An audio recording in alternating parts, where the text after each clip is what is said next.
All right, all right, all right. So, what's up, everybody? I am the WuMMBAS. Watch me be bad at stuff, abbreviated as WMBBAS. So, phonetically, it sounds funny. And I have a special guest with me today. Hello. That is my wife. She did not want to be on camera for what it's worth, but that might be a thing for the future. And you'll hear the fun little chirping and everything in the background of I honestly just wanted to type this out because I thought it was funny, but my wife made fun of me the whole time about how bad my uh, ability to write in Paint is. But we soldier on. It's horrible. But yeah, I don't use Paint very often. Like, God, the last time I used Paint seriously was in like middle school whenever I was doing stuff to make videos for class. So it's been a while. But so like I said, we're going to be doing some Stardew Valley today. I'm going to start a new farm. We're going to go all the way through it. I do have some mods, but they're mostly like aesthetic. I think the couple of not aesthetic mods is I have the ability to destroy any bushes like anywhere just because I find them annoying in some places, so I like scrubbing them out. But I don't usually do it as a way to like affect gameplay. I just do it as a way to make my paths places easier to get to. And then I do have immersive scarecrows because I've always that's honestly more of like an immersion thing. I just prefer my scarecrows to be like, it makes sense that they would just be like amongst your crops, not taking up a whole tile themselves. But I still have the sprinklers set that way because that makes more sense to my brain for whatever reason. Like I said, I do have a bunch of aesthetic ones. I have like two DEW, the to-do list, just because I'm forgetful and that makes my life easier.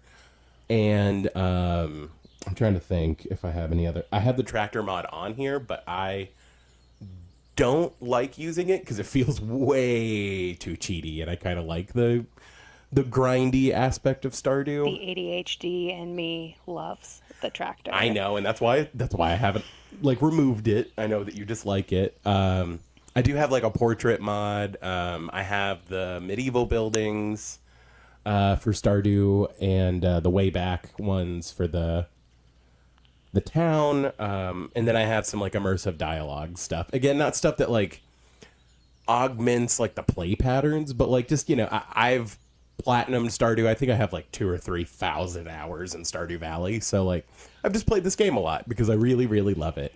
I've mentioned on other streams that Stardew Valley and Dark Souls are my favorite games, and they're kind of just like my chill, cozy games. And Stardew Valley actually makes sense as a chill, cozy game. Dark Souls does not. But I am also one of those scrubs that plays Stardew with a controller because I started playing Stardew on the Switch and then bought it on PlayStation so that it was easier for multiplayer for Abby and I.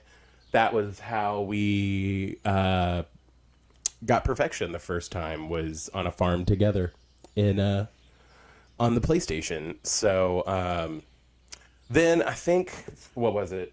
It was Christmas, because I think it was like I could justify spending $10 on the Christmas sale for Stardew, and I bought it for a third time on the computer.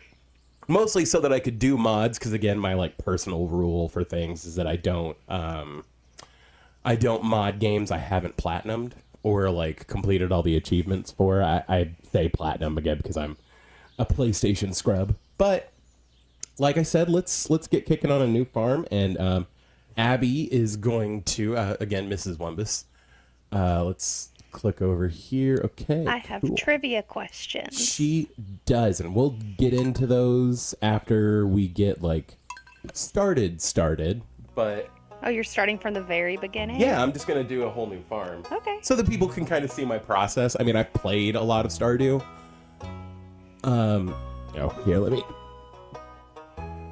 turn down my like monitor so that that's not super loud and not echoing, but y'all can still hear it, which is fun because genuinely I love the music for Stardew. My current ringtone is the Moonlight Jellies song, which like it just makes me happy.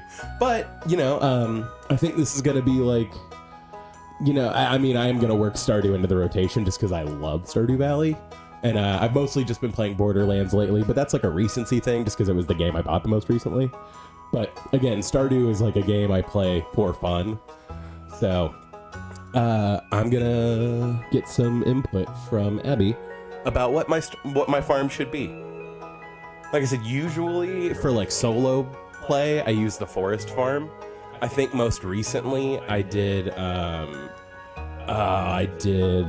Riverland. No, I didn't do Riverlands. I did Hilltop because I actually really like the layout of that farm, but that's just me. What farm do you think I should do, Abby?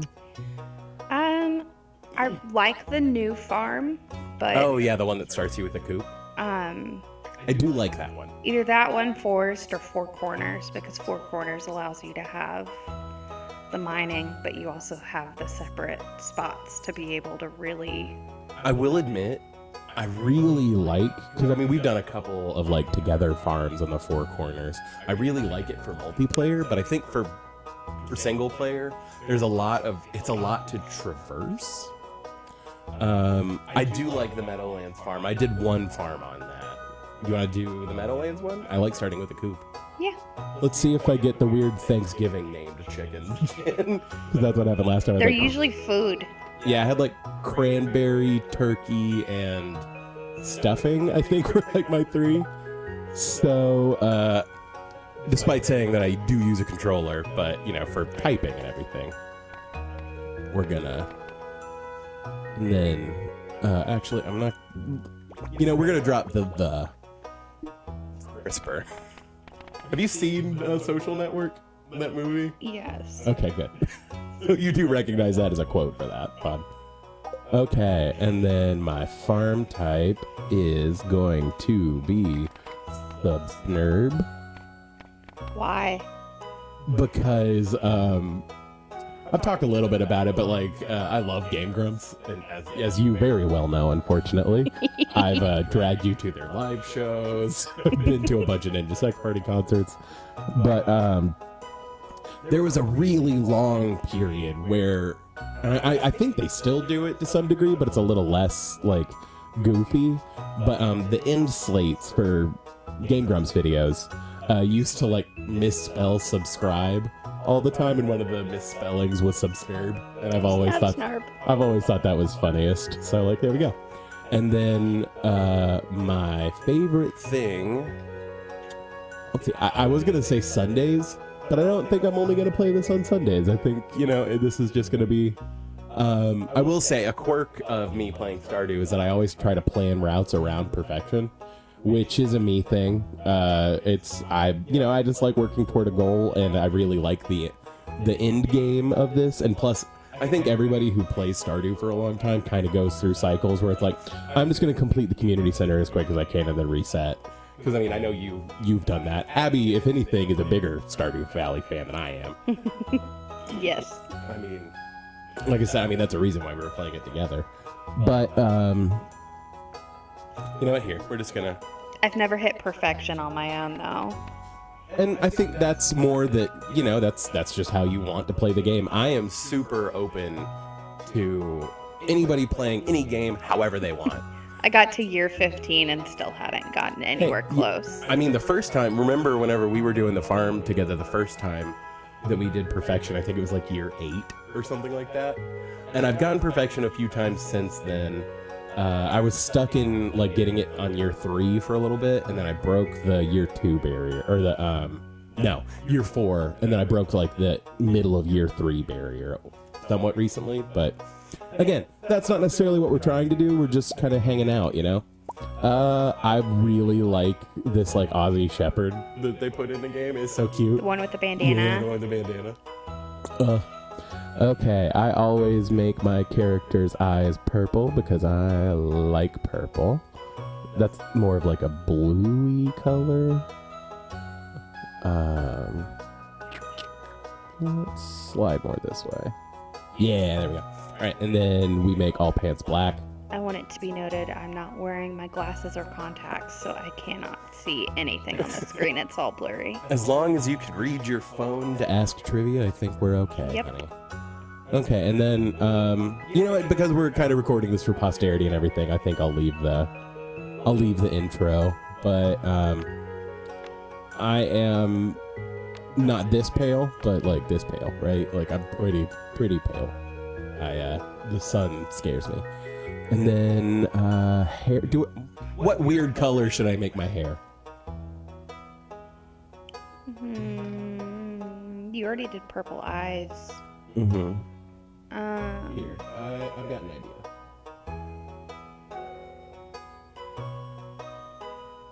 idea. This is all notes and stuff from different mods I've downloaded. Okay, so what are the color options? You figure. So, red. Roy G. Biv.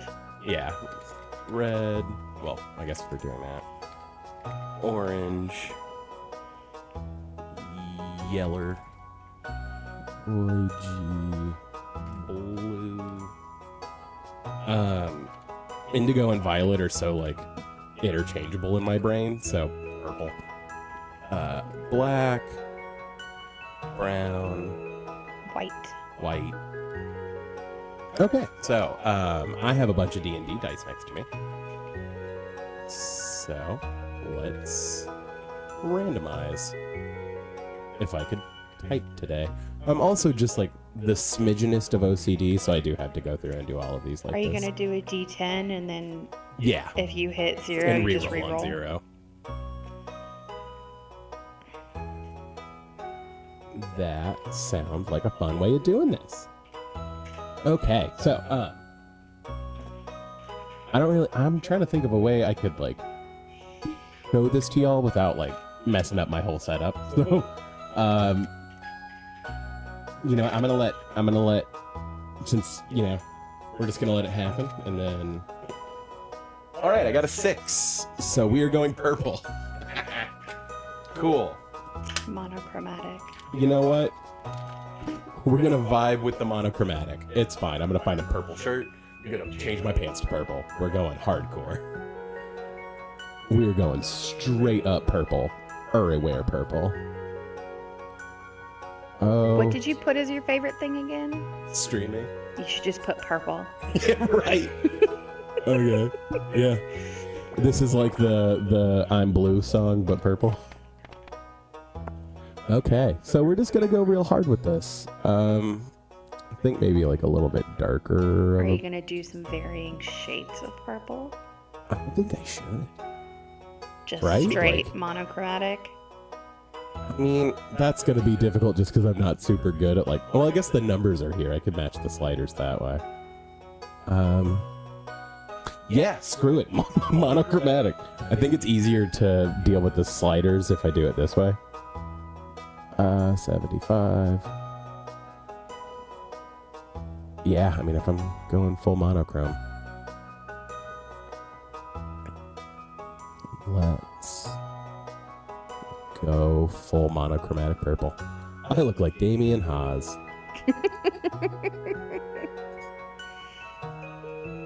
You know, the fun part is that, like, Damien, like, if I recall right, he grew up in, like, Peachtree Corners around Atlanta.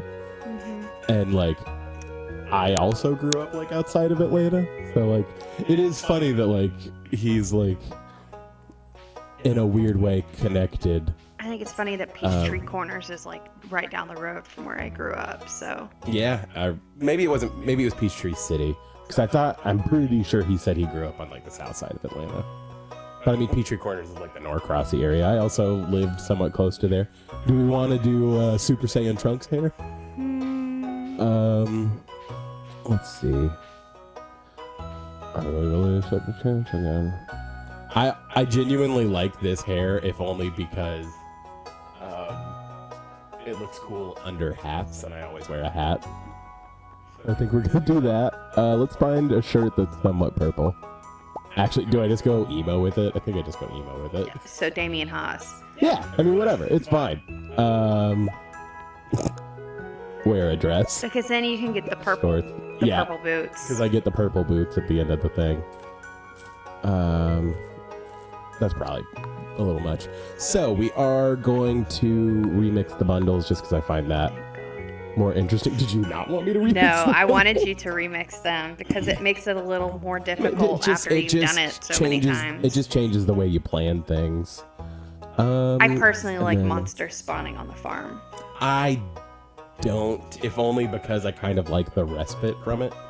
But I also, I mean, we've done a farm like that before, so like I do get it. They don't count. Did you know that? It's like it's just annoying, and it's like, man, sometimes I just want to chill. Alrighty, so like I said, we're not skipping the intro because again, kind of recording this for posterity. But yeah, so this is our purple boy, and look, the notes got like a purple seal. Who dies at the beginning of Stardew Valley? Grandpa is the grandpa. We watched that YouTube video of like the women for like a solid 3 or 4 minutes. It's just his grandpa being like, well, I guess I need to die now so that the story can happen. It's like, wow, I didn't think about it that way. I just figured he kind of passed away from old age.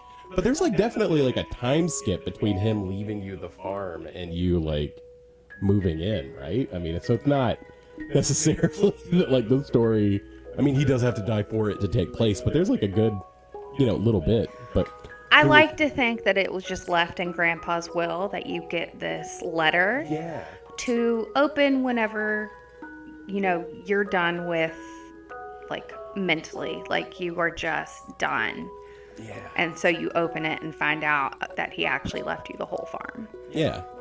So which is why it's so decrepit when you move in, because Grandpa's been gone for so long. It's been a while, yeah.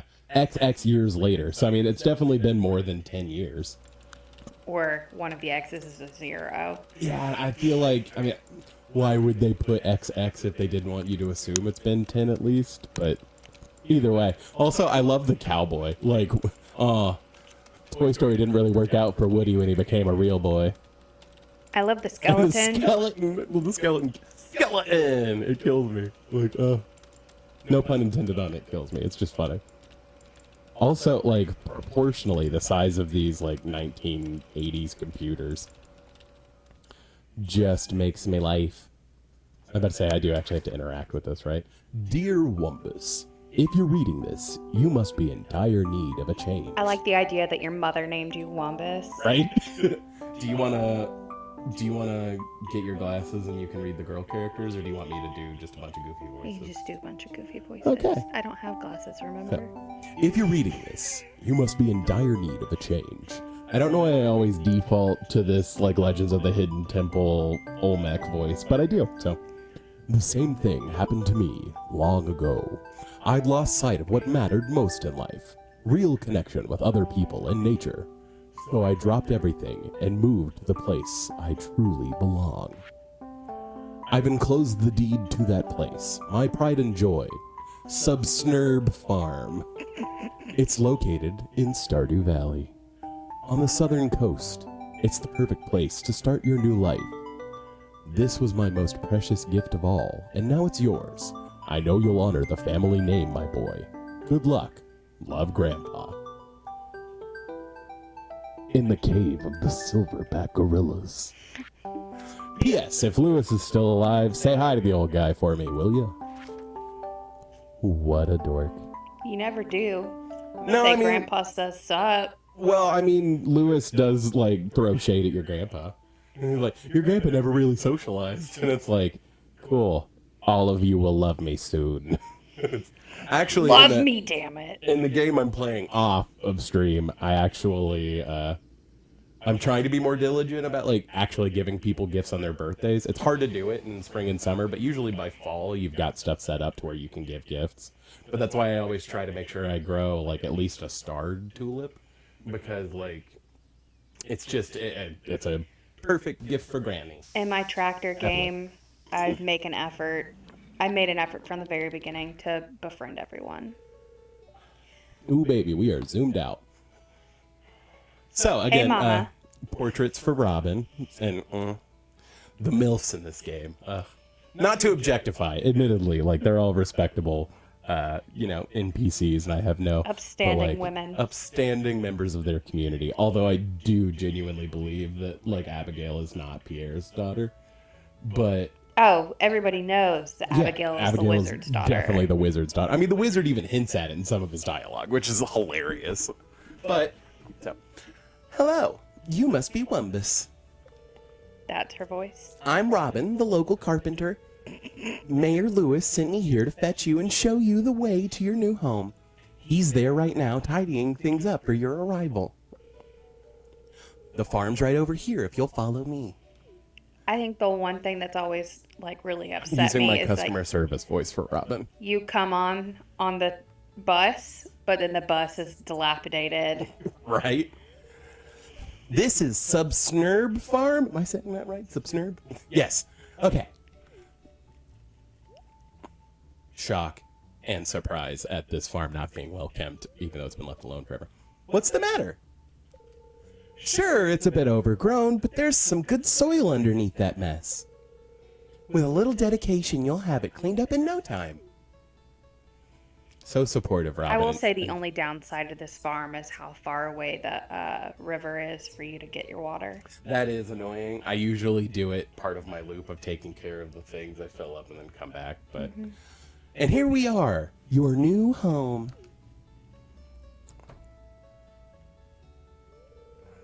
Ah, the new farmer. That's all. Just thank you for the nod of approval about that voice not being super annoying. Welcome, I'm Lewis, mayor of Pelican Town. You know, everyone's been asking about you. It's not every day that someone new moves in. It's quite a big deal.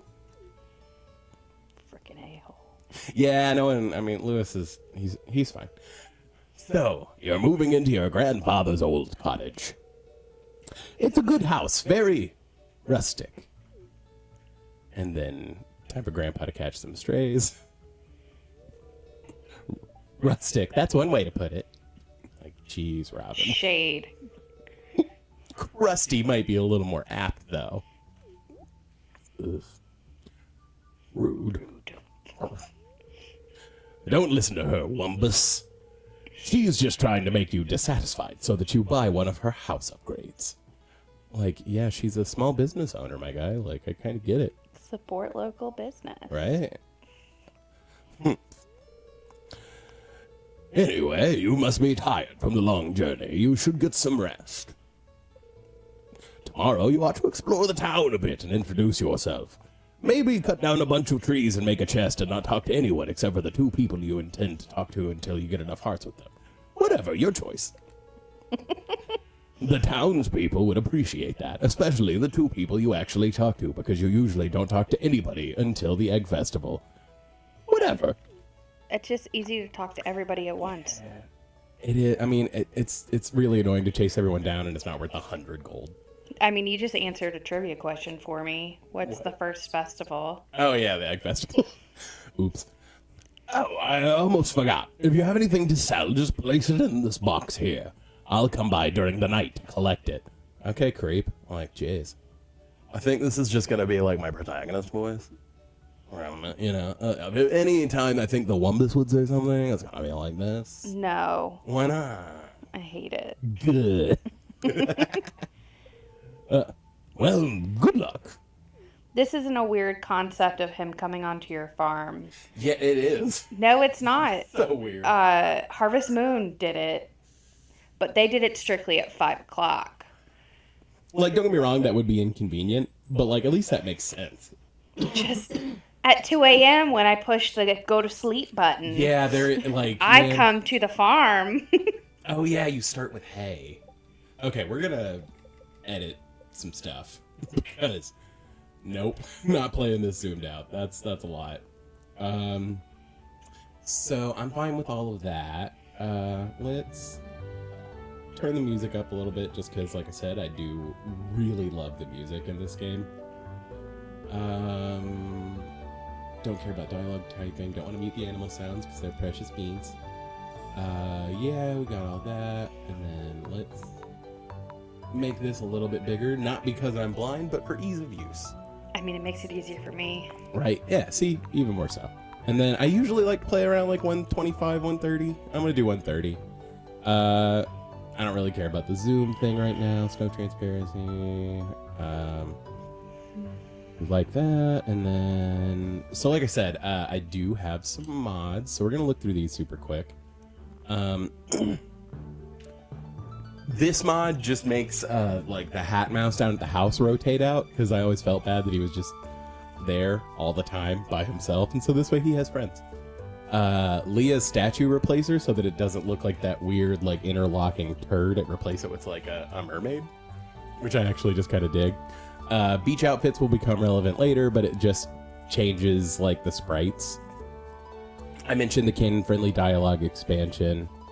I do have a mod for the community center, but it just makes like the kitchen usable in the community center, and it makes it when Clint goes there on Fridays, you can still interact with him, because I've always thought that was super annoying. Like if you have an upgrade pending and then you can't, but that's after community center is completed, so whatever. Destroyable bushes, like I mentioned. The config menu, because you have to. If I recall right, I have the gender neutral content patcher for NPCs in here downloaded for another mod, but it's so that you can switch it to where like all the language is gender neutral, which, like, again, play games however you want to play games. I don't necessarily identify as gender neutral, but I mean, lots of people do, so I kind of get it. Immersive Saloon just adds dialogue, and like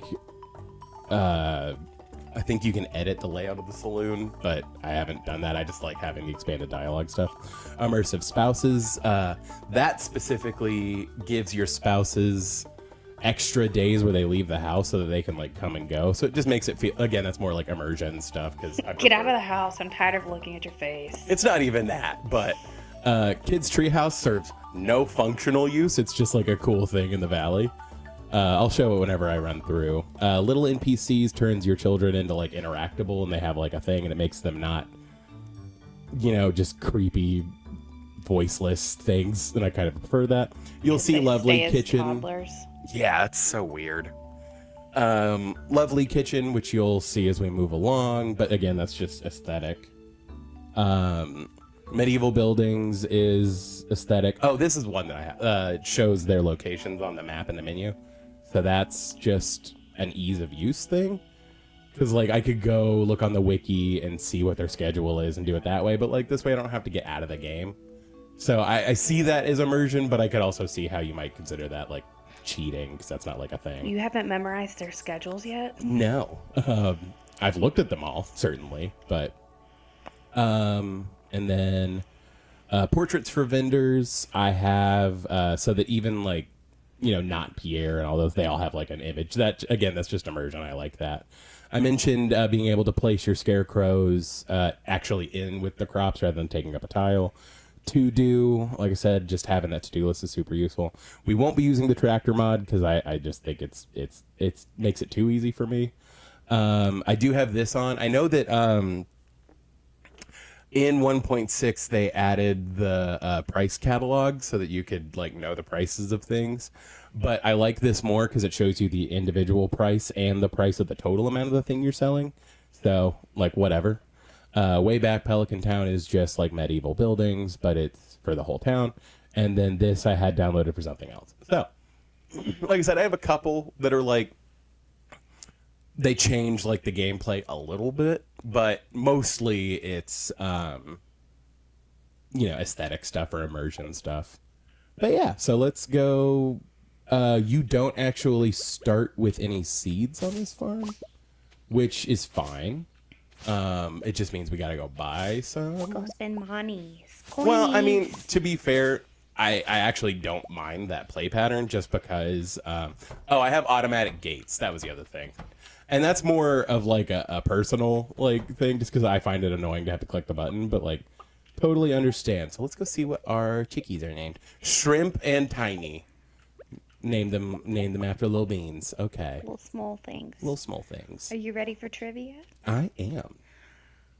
Okay. When is Leah's birthday? Ooh. I can read you off a list. I know it's in winter. Mm-hmm. Is it winter 9? No, it is winter 23rd. Oh, Lord. All right, well. See? What is the track playing when you complete the community center bundle? Oh, dude, yeah, I have no idea. A. Jumino. B. One More Star. C. Bundle complete. Or D. A Golden Star's Born. This is obvious, actually. Yeah, I was about to say bundle complete. No. Oh. Okay. Another star. A Golden Star is born. Ah. Because it gives you all the stars. Well, then. I actually don't want to... But I do want to clear out all this debris from in here. Let's open this up for them. Which of these 4 forageables is worth the most gold? Ooh. Hazelnut, crystal fruit, spiceberry, or horseradish? Crystal fruit? Yes. Yeah, that just makes sense. What is the recipe for crab cakes? Ooh, egg, flour, and crab? Am I missing a thing? Mm-hmm. Oil? Yeah. Yeah, hey. That's one of the recipes I actually make consistently in this game, because crab cakes are goated. Which gem gives a weapon speed at the forge? Oh, jade, right? No, jade does crit chance. Aquamarine? No. Okay. You were closer with jade. Emerald? Yeah. Okay. Another green one. Those are the 3 that I use, so that tracks. Those would be the 3 that I would assume. This may or may not be one that you know. What is the base defense of a pepper rex? Oh, yeah. I mean, I wouldn't know the defense values. 10, 4, 8, or 5. Interesting. Lord knows those are the most annoying things to grind for whenever you're going that route. So which one do you think 10, it is? I would assume. No, it's 5. Oh. Well, good for it. What is the chance that a mushroom cap will drop when cutting down mushroom trees? A mushroom cap? Yeah. It's a hat. Oh. So you look like Toad. Isn't it 1 in 1,000? Or is it 1 in 0.1%, 2%, 0.5%, or 1%. Well, I guess if I think it's 1 in 1,000, it'd be 0.1%. It's 1%. Oh, it's a 1 in 100. Mm-hmm. It's an order of magnitude off. Which secret note leads you to the mayor's secret golden statue? Ooh, 21 would be my guess. 19. 19, I was close. This is some real niche Stardew trivia. This is just some general knowledge ones Yeah. here. So, how many pieces of hardwood are traditionally required to complete the construction bundle 10. in the community center? That's 10. Yes. Yeah. This one's an easy I'm one. going to say the bundle-oriented ones I'll know. When putting fruit in a keg, what product is produced? Oh, wine. Yeah. Yeah. How many days are in a season in Stardew Valley? 28. This is the one I should have started with. No, hey, I mean, like I said, Which of the first following time either of us crops are doing are this. not multi-seasonal? Wheat, sunflower, coffee bean, hops. Hops. Hops is summer only. On what day can players first access the mines? Friday, the 5th of spring. How many ores do you need for a bar? 5. What is the most expensive crop that you can sell that grows in spring? Oh, that grows in spring? Mm-hmm. I mean, technically ancient fruit, because ancient fruit would grow in spring, but you'd have to, like, line it up for it to do it. Strawberry? No. It's rhubarb. Oh, okay. I didn't know rhubarb was more expensive than strawberry. And it can only be bought from Sandy Wandy. Yeah, Bo Bandy. How much money is needed to complete the vault bundle in the community center in total? So you need 25, 10, 5, and 2.5. So 37,500? 37,500 gold? No. Oh. What am I missing? What did you say? It's a 20,000, or it's 25,000, a 10,000, a 5,000, and a 2 and 5. So, oh, okay, yeah, no, I did the math wrong. So, 42,500? Yes. 42,500? I just forgot. Yeah, I'm bad at math, as it turns out. Who hates prismatic shards? Ooh. There's only one. Isn't it Haley? Yeah. Yeah. Hey, look. So if we're going purple, I'm marrying Abigail, right? Like, also, love her updated portrait. It's the best. I mean, also, you could either Abby's marry name is Abigail, Abby, so. or you could marry Sebastian, because You know, y'all would really click. So, I mean, yes, but that is I've talked to you about this more than once, and I've mentioned it to some of the people I know who play Stardew. I don't find any of the men in this attractive at all. Like, they all are, like, deeply flawed. And, like, don't get me wrong, not that all of the women, aside from Leah, I feel like Leah's actually, like, the least terrible choice. But, like, Abigail, like, just stops talking about going to school or, like, living her life outside of being you have on to your think farm and about being your it wife. as all of them are, like, 19 years old. Yeah. Well, and, like, Penny, I feel like Penny as a marriage option is good because it gets her away from Pam. Anyway, the impetus of this was talking about the men. I don't find any of the men particularly interesting. I feel like marrying Sebastian, you're locking him into Stardew, and he clearly does not want to live here. So that just sounds like a divorce is going to happen. Sam, you're preventing him from living his dream. See, I think Sam would never do anything anyway, because Sam is a man-child and, like, is clearly, again, don't get me wrong, as a self-proclaimed man-child, but, like, even like when you do marry him, he just, like, I mean, he writes music and it's kind of cute, but, like, he doesn't do the thing, right? Like, Harvey is a creep. He's a creep that steals your stuff. Yeah, and he also, like, steals your money. Well, he also, if you don't romance him at all, he also creeps on his employee, which is just all sorts of weird. Like, I'm good on that. Let's see. So we did Sam, Sebastian, Shane. I don't have a I can fix him complex. So. Well, not even that. To be in a marriage relationship with him, he technically improves himself, and then you get married, and then he goes further than he was. Yeah, so you really ruin his life by enabling him. Don't feel like I'm helping him, actually. Whereas if you don't marry him, he just, like, starts breeding special chickens and, like, stays sober, and it's kind of a nice thing. So, like, I think that's and then Elliot's just Elliot's a kind of a pompous douchebag. Although, like, I can put up with that, I guess. And again, I don't feel like you're ruining his life, because whenever you do marry him, he goes on, like, the book tour, which is kind of cool. So, like, of the marriage candidates that are men, I think Elliot's the most viable, and that's saying a lot, for the record. But again, I mean, I think even, like, the women, like, there are correct choices. Like, Maru, I feel like when you marry Maru, you're kind of, like, stunting her ability. I mean, not that, I don't know how much she would be, like, moving out. And she does still work on her inventions and stuff like that, so it's not, like, unheard of. But I think it breaks Demetrius's heart, which is like, aw. And Abigail, like I said, she just kind of stops talking about going to classes and doing anything, and she just kind of, her whole life just kind of molds into yours. And it's like, I feel like she has more aspirations than that. You mean me? No, you know what I mean.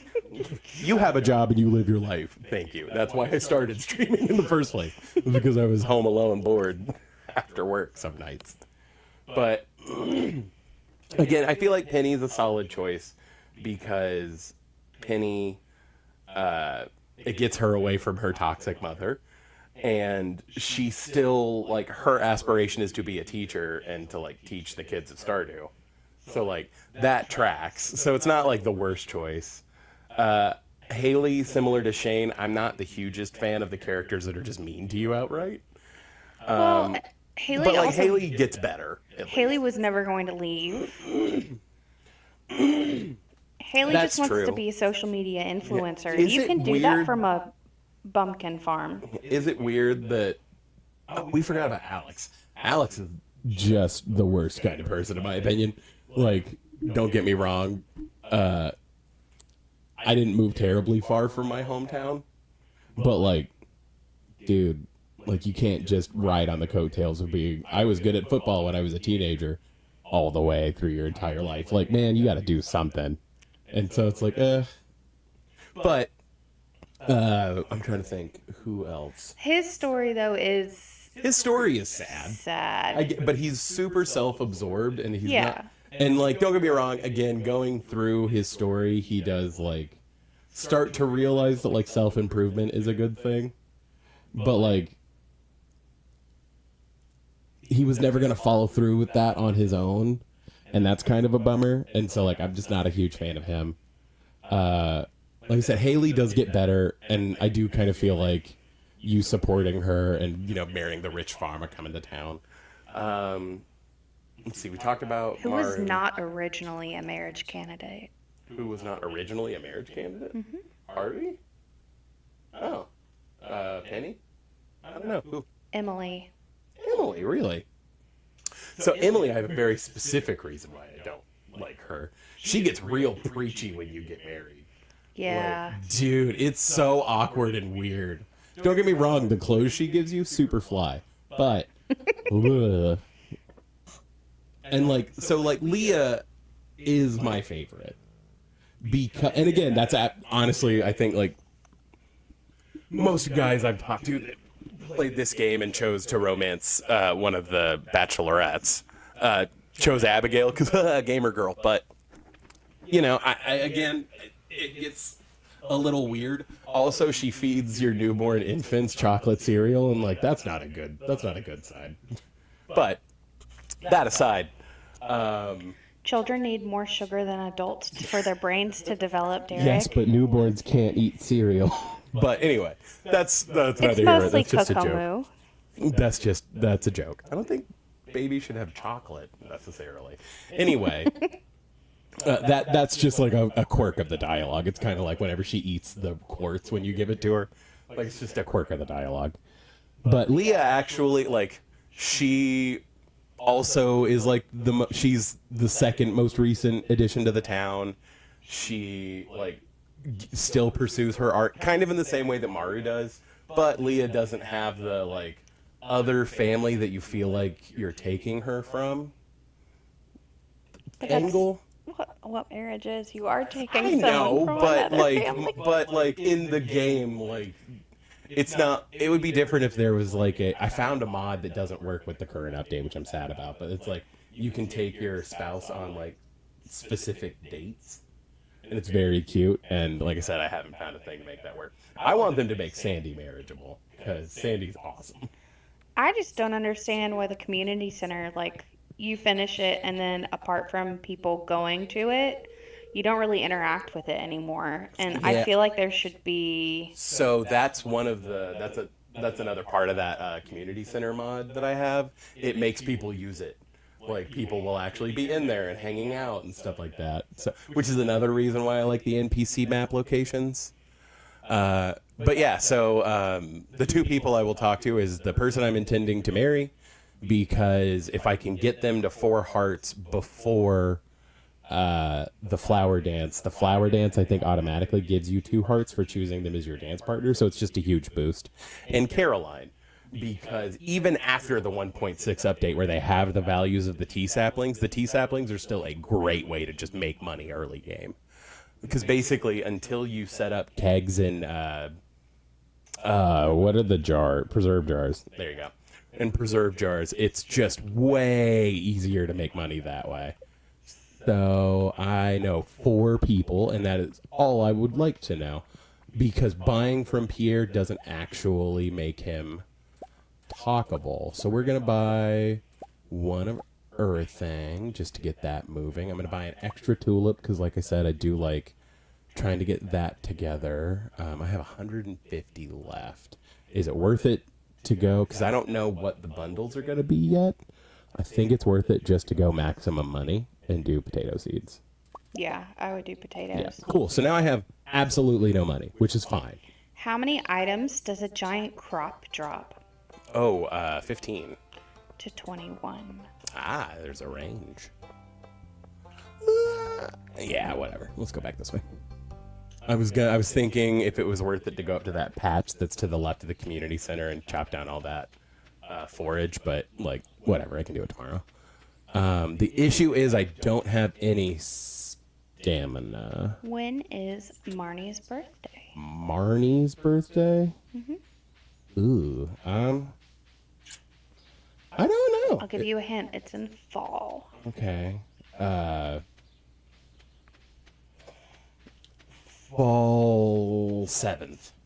No. Fall 18th. Okay. I was initially going to guess 17th, but 7th just sounded more correct. Yeah, that I do really rely on. Oh, yeah, that's another thing I have in here. It's hard to see it without using the mouse, but I have it to where you can see the billboard and the calendar from here. Again, it just makes it much easier. Which of these fish produce or can produce treasure chests through the fish pond? Rainbow trout. No, an octopus, Okay. a super cucumber, rainbow trout, or the spookfish. Okay, but it's not rainbow trout. It's not rainbow trout. Okay. Because rainbow trout has the potential of prismatic shards. That's right. I knew they had something special about them. Octopus? Nope. I don't know. It's the spookfish. Interesting. So is it worth it to just be behind on crops one day? Or should I go out there and dedicatedly try to get some seeds so I can make the whatever bar? Can I make that yet, actually? I can't even make that yet. So, whatever. Again, another benefit of having absolutely no money is that, worst case scenario, I get tired. And I pass out. Because, again, I have no money. So who cares? Who teaches you the pepper popper recipe? Ooh. Lewis? No. Shane. Shane teaches it to you? I thought that, that's wild. Yeah, I don't know what I thought. Who teaches you the rhubarb pie recipe? Gus? Marnie. Marnie. Who teaches you sashimi? Oh, no, that one is, I am blanking on his name. The wild man. Linus. God. Linus. Okay. Oh, I needed 3 things I could plant. Okay. Which of the following is not a listed use of Joja multi-purpose detergent? Shampoo, toothpaste, icing, or hair gel? Shampoo. Hair gel. Oh. Hey. Icing, though? I mean, who's shocked? What is the name of Alex's dog? Sparky, Dusty, Felix, Bowser. Dusty. Mm-hmm. That I remember. I Before don't think I would have gotten that without the multiple choice, but still. Before it's repaired, what time is the community center clock stuck on? Ooh, isn't it like 4:30? Hold on. Let me read them. 3:13, 9:48, 12:24, or 11:59? 3:13. No. Okay. 12:24. Interesting. How many gravestones are in the town cemetery? 4, right? 5? 4 or 5? 4. 4. Ah. See? I remember things. In which subject did Vincent get the lowest grade on his report card? Math? Or writing? Spelling. Spelling. Yeah. Which of the following is not a side effect of... I don't even know why this is on here. Never mind. Okay. Ignore that one. What is the name on the tallest grave in the town cemetery? Mona? Yes. Yeah, I'm interested in the lore of that. I want to know who Mona is and why, and why does she have the tallest gravestone? I'm so interested. And I haven't looked it up because I've been trying to find in-game dialogue that would tell you anything about that. Which of the following have their own locker at the bathhouse? Linus, George, Alex, or Shane? I mean, I would assume Alex. Yeah. Yeah, because he's the one who goes there the most.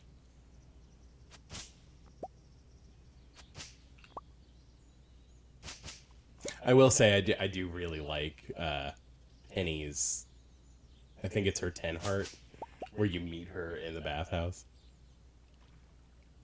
I always thought that was cute. But Penny gets really overbearing whenever you marry her. I mean, not overbearing, but it gets weird. It gets weird. I'm wondering how it would be with the immersive spouses dialogue. Since I've installed that, I've only married Leah, so I will get to see some of the new canon-friendly immersive dialogue for that, which is cool. And obviously, thank you to any of the mod creators that I've happened to download the mods of. I really appreciate you, doing any kind of work to expand the lore of Stardew, just because this game is so much fun and just makes me super happy and chill and, yeah. Anyway, got another question? I'm trying to find more. Oh, that was the full list. Yeah, because you kind of answered a lot of them on your own. Yeah, I'm bad at that. I was about to say, if you want to switch to other kinds of trivia, we can do that, or we can keep going with Stardew. You can ask me. Okay. Anything. But, I mean, you want to keep it Stardew specific. Who was the creator of Stardew Valley? Concerned Ape. Good job. It's Concerned Ape, yes. Follow him on Twitter. What item can be used to reset skill choices? There's an item? I thought it was that idol that's in the sewer. It has a name and it's considered an item. Weird. I mean, I guess that makes sense, in the, game production sense. I don't know the name. The Statue of Uncertainty. Ah, yes. That tracks. Which mine has iridium, Derek? The caverns in the desert. Good job. Who is the carpenter of the valley? That would be Robin. Which animal can find truffles? Pigs. Which festival occurs during Winter 25? That would be the Winter Star Festival. I need the correct name. The Feast of the Winter Star. Good job. I mean, technically correct. The best kind of correct. Well, cool. Now, even if I pass out down here, it's fine. Because I'll have full energy tomorrow because I leveled. Who lives in the sewer? Krobus. Good job. The Kroby boy. What fish can you catch in the sewer? Carp, mutant carp, and then on the back side of the sewer, you can catch slime jacks. Good job. Yeah. What is the name of the cat-like creature in the wizard's tower? Of the cat-like creature? Of the wizard's tower. Is that the thing where you can reset how you look? Is that the item it's talking about, or? Because I have no idea. It's just It's referring to Jumanos as being cat-like. That is not how I would describe it. Which fruit takes 28 days to grow in the greenhouse? Ancient fruit. Good job. And technically, it takes 28 for the plant to mature, and then it takes another. Actually, no, I guess it does have one on it whenever it fully matures, and then it's a week every time it spits out another one. Which item can be used to change the player's appearance? So that's what I was talking about, the weird statue in the basement of the wizard's house. I don't remember what it's called. Wizard's Shrine. The wizard's shrine, sure. Who runs the general store? His hair. Ear. Who is the local blacksmith? Clint. Clint. Who is my least favorite NPC in this game. What is the maximum number of chickens that a coop can hold? 12 at max capacity on the highest upgrade. Which item is necessary to access the desert? Which item? Like the bus? I guess, if that counts as like an item, per se. Yeah. This answer is kind of silly because I have been to the desert without this item. I even made it back. What's up? The answer is Skull Key. Oh, But yeah. I mean, you can go out to their you can go out to the desert. You without can't get it, into the but you cavern, can't get into though. the skull caverns without it. But it depends on if you know what you grind for harder. Is it money or the mines? And if you get money faster, you can go out to the desert and make more money. Yeah. Okay, so we're doing our usual setup for this, where we put the bed right next to the door, put the TV here, and then my chest with all my stuff in it. And actually, come to think, we need to... There are two answers to this question, and I will Yours, accept both. Okay. What is the currency used in the game? Oh, man. I would say gold, but I know it has a name. That is one of them. Okay. What's the other name? Coinies. Coinies. Yeah, fair enough. Coinies. Which animal can produce wool? Sheep. And? Rabbits. Good. Who is the curator of the local museum? Oh, what is his frickin' name? Oh, Gunther. That's his name. Gunther. Gunther. What is the primary purpose of the community center? To be a pain in my ass. Restoration. I mean, come see, come ça. What do you use to catch bugs? This is not in this game. There's a way to catch bugs. Bro, have I just been missing out on content in this game? No, that is Animal Crossing Yeah, I was right gonna say, there. I know that there's a bug net in Animal Crossing. But, okay, let's get this all watered, and then we'll run to the beach. Huh. I don't think I would have gotten this one. Which crop is known as the fairy plant? The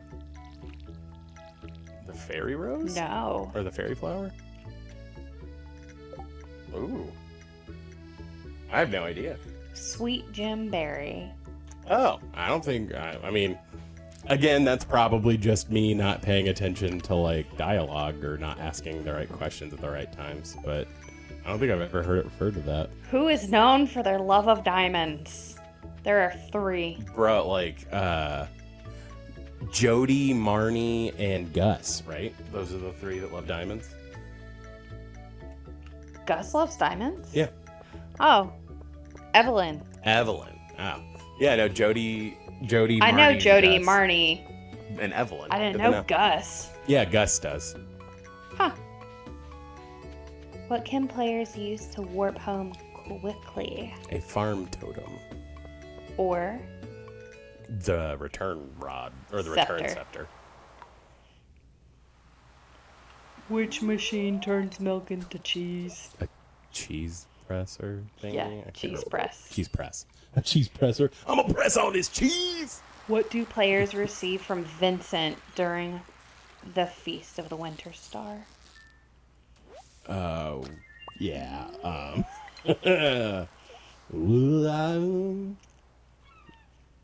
Can't. I'll No. narrow it down. Yeah. It's a cake. Oh, does he give you chocolate cake? No, Pink cake? Sweet, it's pink cake. the mysterious bun or whatever. Strange bun, that one. That would be funny if he gave you a strange bun. He's like, I found this. Here you go. Who is the town doctor? Harvey. Harvey? Where can players find the mermaid pendant? That is on the right side of the beach after you restore the bridge. The old mariner gives it to you. Correct. But the mod I have installed, the mermaid, gives it to you because I thought it was weird the old mariner had that mermaid's pendant. I thought it made more sense for the mermaid to give it to you. Clearly the old mariner pillaged. Yeah, either he's sleeping with mermaids or he stole it from Who? a mermaid. It's Penny's mother. Pam. Which farm type is surrounded by water? The beachfront farm? You know what's funny? Yes, but I think this is from... Oh, was it Asking Riverlands? Yeah, this is from before, I think. I think beachfront was added in 1.5, right? Yeah, I think this is from before 1.5. So Riverlands. Who is the manager of the local Joja in Stardew Valley? Maurice. Which monster drops a dwarf scroll? There are several, right? Nope. Which monster drops dwarf scrolls? There's several that drop it, because like Dust Sprites drop green and blue. Think before 1.5. I did not play this game before 1.5, so I don't know. Okay. Slimes? No. It was the bats from the frosty section. Okay. So was there only one kind of scroll before 1.5? I think it was that's just one drops a dwarf scroll. Interesting. Meaning there's more. Well, I'm super thankful that Concerned Ape expanded that. What does the Journey of the Prairie King reward players with upon completion? A game cabinet of it, so you can put it in your house. And you get a fiddlehead fern. You get a fiddlehead fern? I guess I just haven't done that much. Which rare crow resembles a snowman? The winter one? Oh my gosh. The They're all numbered. Oh, number 8? No. I don't know. Number 4. Oh, I really ate it on that treasure chest there because I was talking. Dang. You can't talk and fish at the same time? It's hard. This takes like a lot of my focus for whatever reason. Why are you playing Stardew Valley then?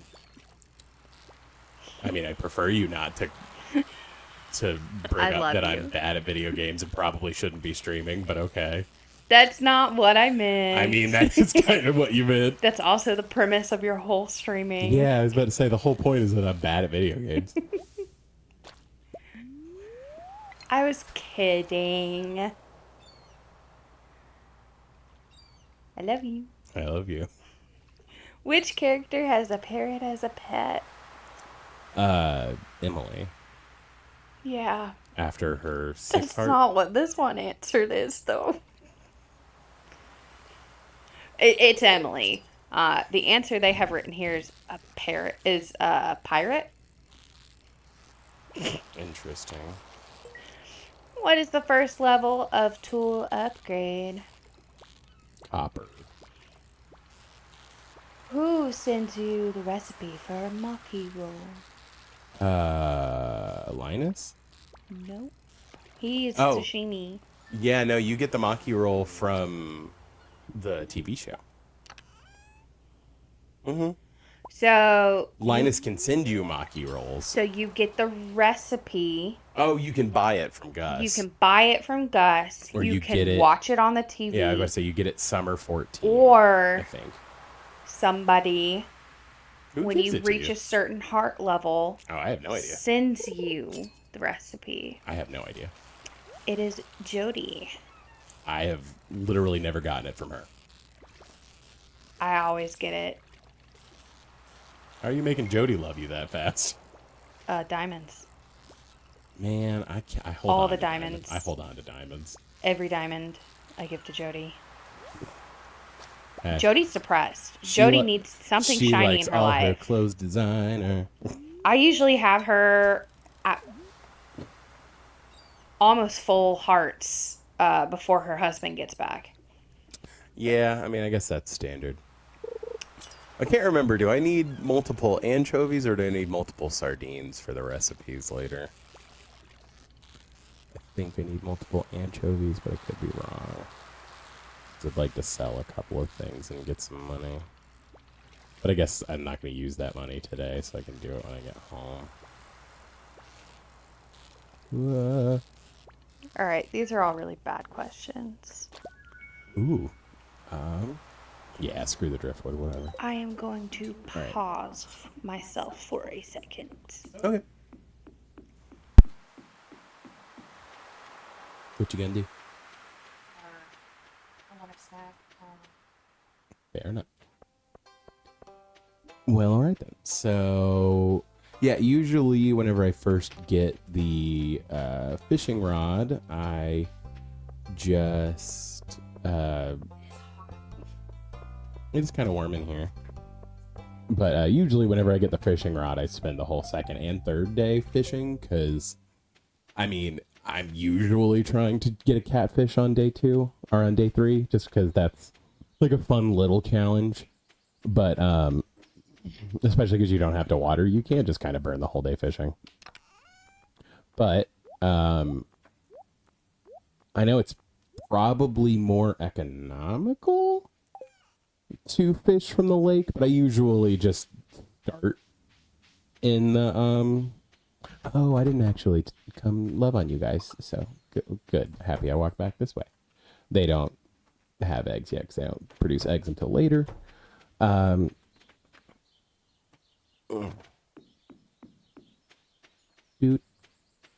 yeah, so then I usually start there, catch as much as I can, get to like half energy, and then I run up to the lake because the lake technically produces more valuable fish. I guess I should actually probably try to run and talk to Abigail and Caroline again. Problem is I haven't run into any like gifts for them. I know for Abigail, I can usually get a couple quartz at the least, if not actually find amethysts in the mines. So it's not the end of the world if I don't give her anything, but because obviously you're trying to give loved gifts as much as possible. Let's see, at 4 p.m., would she be down here talking to... No. Where does she go on Tuesdays? Oh, yeah, duh. It's the workout thing. Well, now the question's where Abigail. Okay, at least we talked to Caroline. Like I said, I would like to, but Caroline, you usually, I don't have anything I can give her that she likes this quickly. Abigail does not come to the bar this quickly. Another reason why Leah is actually relatively easy to give gifts to quickly. Okay, and she's not in a good mood right now, so we're not going to talk to her. Bye. But, yeah, Leah, you can just buy salads. So as long as you can consistently make, like, quick money, you're fine. And so that's kind of just a big get. Whereas, like, Abigail, you actually have to grind in the mines to get amethyst that she likes. I know that there are other things that she likes, but that's just, like, the easiest to find. But can't do anything about that. I don't really want to listen to this dude hammer away. So we're going to fish right here.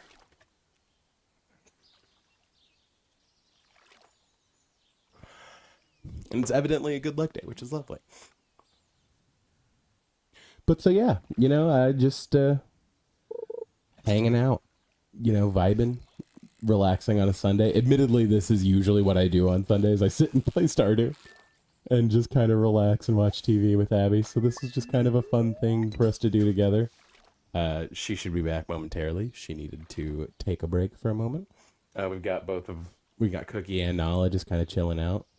But yeah, yesterday was my 31st birthday, so went and hung out with family, played board games, and just kind of talked. And then we were supposed to have some friends come and hang out and play Magic, but unfortunately that plan fell through. And then, so we actually just kind of had a nice night. We played Magic together, and we, drank a bottle of wine, and I have some bourbon that I've had for a while that's, on the nicer side. So I drank some bourbon and just watched YouTube videos and relaxed. And now today we did some cleaning this morning, and I got some trash down to the road 'cause trash days out here on Mondays.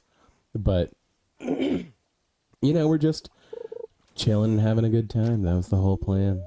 And, get ready for the week. Although, again, like I mentioned, I do have a weird work schedule where I have every other Friday off. So I had a 3-day weekend, and then next weekend's a 3-day weekend because of Labor Day. And then it's a 3-day week for me because then I'll have my random Friday off the following week. So just can't really even complain about nothing. It's gonna be a good couple weeks. And just focusing on doing stuff that I like doing for the sake of doing it, I've just realized I forgot to actually start the native recording on OBS, but hopefully, I don't think I'm like dropping frames or my connection's bad or anything per se. So hopefully I'll be able to just download the stream from Twitch this time. I've had an issue with that in the past, and it's really annoying, but that's what happens sometimes. But yeah, Abby is going to enjoy a snack and then get back on. We did a big Costco run on Friday, so we're all stocked up over here. But yeah, so I mean, I luckily, like, I'm trying to read more just in general. And so I actually got a bunch of books I'm super excited about getting into. I've been really wanting to read Blood Meridian by Cormac McCarthy, and my local library never has it. And so I was like, you know what? We're just gonna ask for it for my birthday. And like, don't get me wrong, I could spend the $15, but like, I have other books on my reading list, so I'm like, that I haven't read yet. So like, I'm not gonna like go out of my way and buy a book, but like, if it's for my birthday and I get it as a gift, okay. So got that, and I was super excited. I can't remember the name of the other book that my sister got me, but it's like a medieval horror book, and I was like, that's awesome. So super stoked about that. And then I got the first 3 Stormlight Archive books, which my best friend from school loves that book series, and he was like, you will like these. So big fan of that. I'm a Lord of the Rings are kind of like the books. They're my like travel books. I always keep like in my bag I carry around. I've always got one of the 3 on me because it's just a thing I know I enjoy reading. So it's like my time passer. So it'll be fun to see if Brandon Sanderson can usurp J.R.R. Tolkien for my wandering around books. You never know, but we will definitely crack into those once I finish the current book I'm reading, which is Piranesi, which is a super interesting book. Like, I read House of Leaves a couple of years ago and really enjoyed it, and so like Piranesi was recommended to me, and then through watching Smosh and stuff, Shane talked about reading it at one point, and so like that was kind of just a big get as far as that goes. Reading that book because it's about like an infinitely sprawling house, and like I'm about halfway through it, and I'm real sus of the other character in it, which I think you're supposed to be. I'm really confused about like the situation of that book, but I mean, the more you read of it, the more you find out, and so like I said, I'm about halfway through that book right now. It's been super interesting, and I've been recommending it to people just because it's like such a like heady book, and I really enjoy it. So I got an Amazon gift card from some family, and so I ordered a physical copy of it because I have a really bad habit of doing that with books I get from the library. I'm like, oh, I really like this book, I guess I'll buy it. It's like, all right. It also doesn't help that I'm a super slow reader. So, like, in order to finish a book from the library before it's due back is already kind of a task for me personally. You're also a book dragon. I am a book dragon. I do end up just hoarding books. It also doesn't help that I worked at a bookstore at one point and bought a bunch of books that I was like, ooh, and, yeah. But there are worse things to be called in life, I believe. Are you ready for more trivia? Yeah, you back. I'm back. Alrighty. Then yeah. So Hit me. it's 10 categories, and there's 10 questions each. Okay. So the categories are 90s movies, Okay. Animal Kingdom, Okay. cities, books that you should have read, Okay. famous inventions, rock and roll, space, supervillains, wars across time. I mean, I'm not going to remember all of these. I know, I'll tell you before we go into them. And white collar criminals. Okay. I just thought you would like to know what your categories are. Sure. 90s movies. Okay. What is the name of the 1994 film directed by Quentin Tarantino that intertwines the stories of two mob hitmen, a boxer, a gangster's Fiction. wife, and a pair of bandits? Yes, that would be Pulp Fiction. Good job. I think that's the only movie he released in 1994 for what it's worth. So. And the 1993 movie Jurassic Park. What type of dinosaur was the first to be cloned and shown to the audience?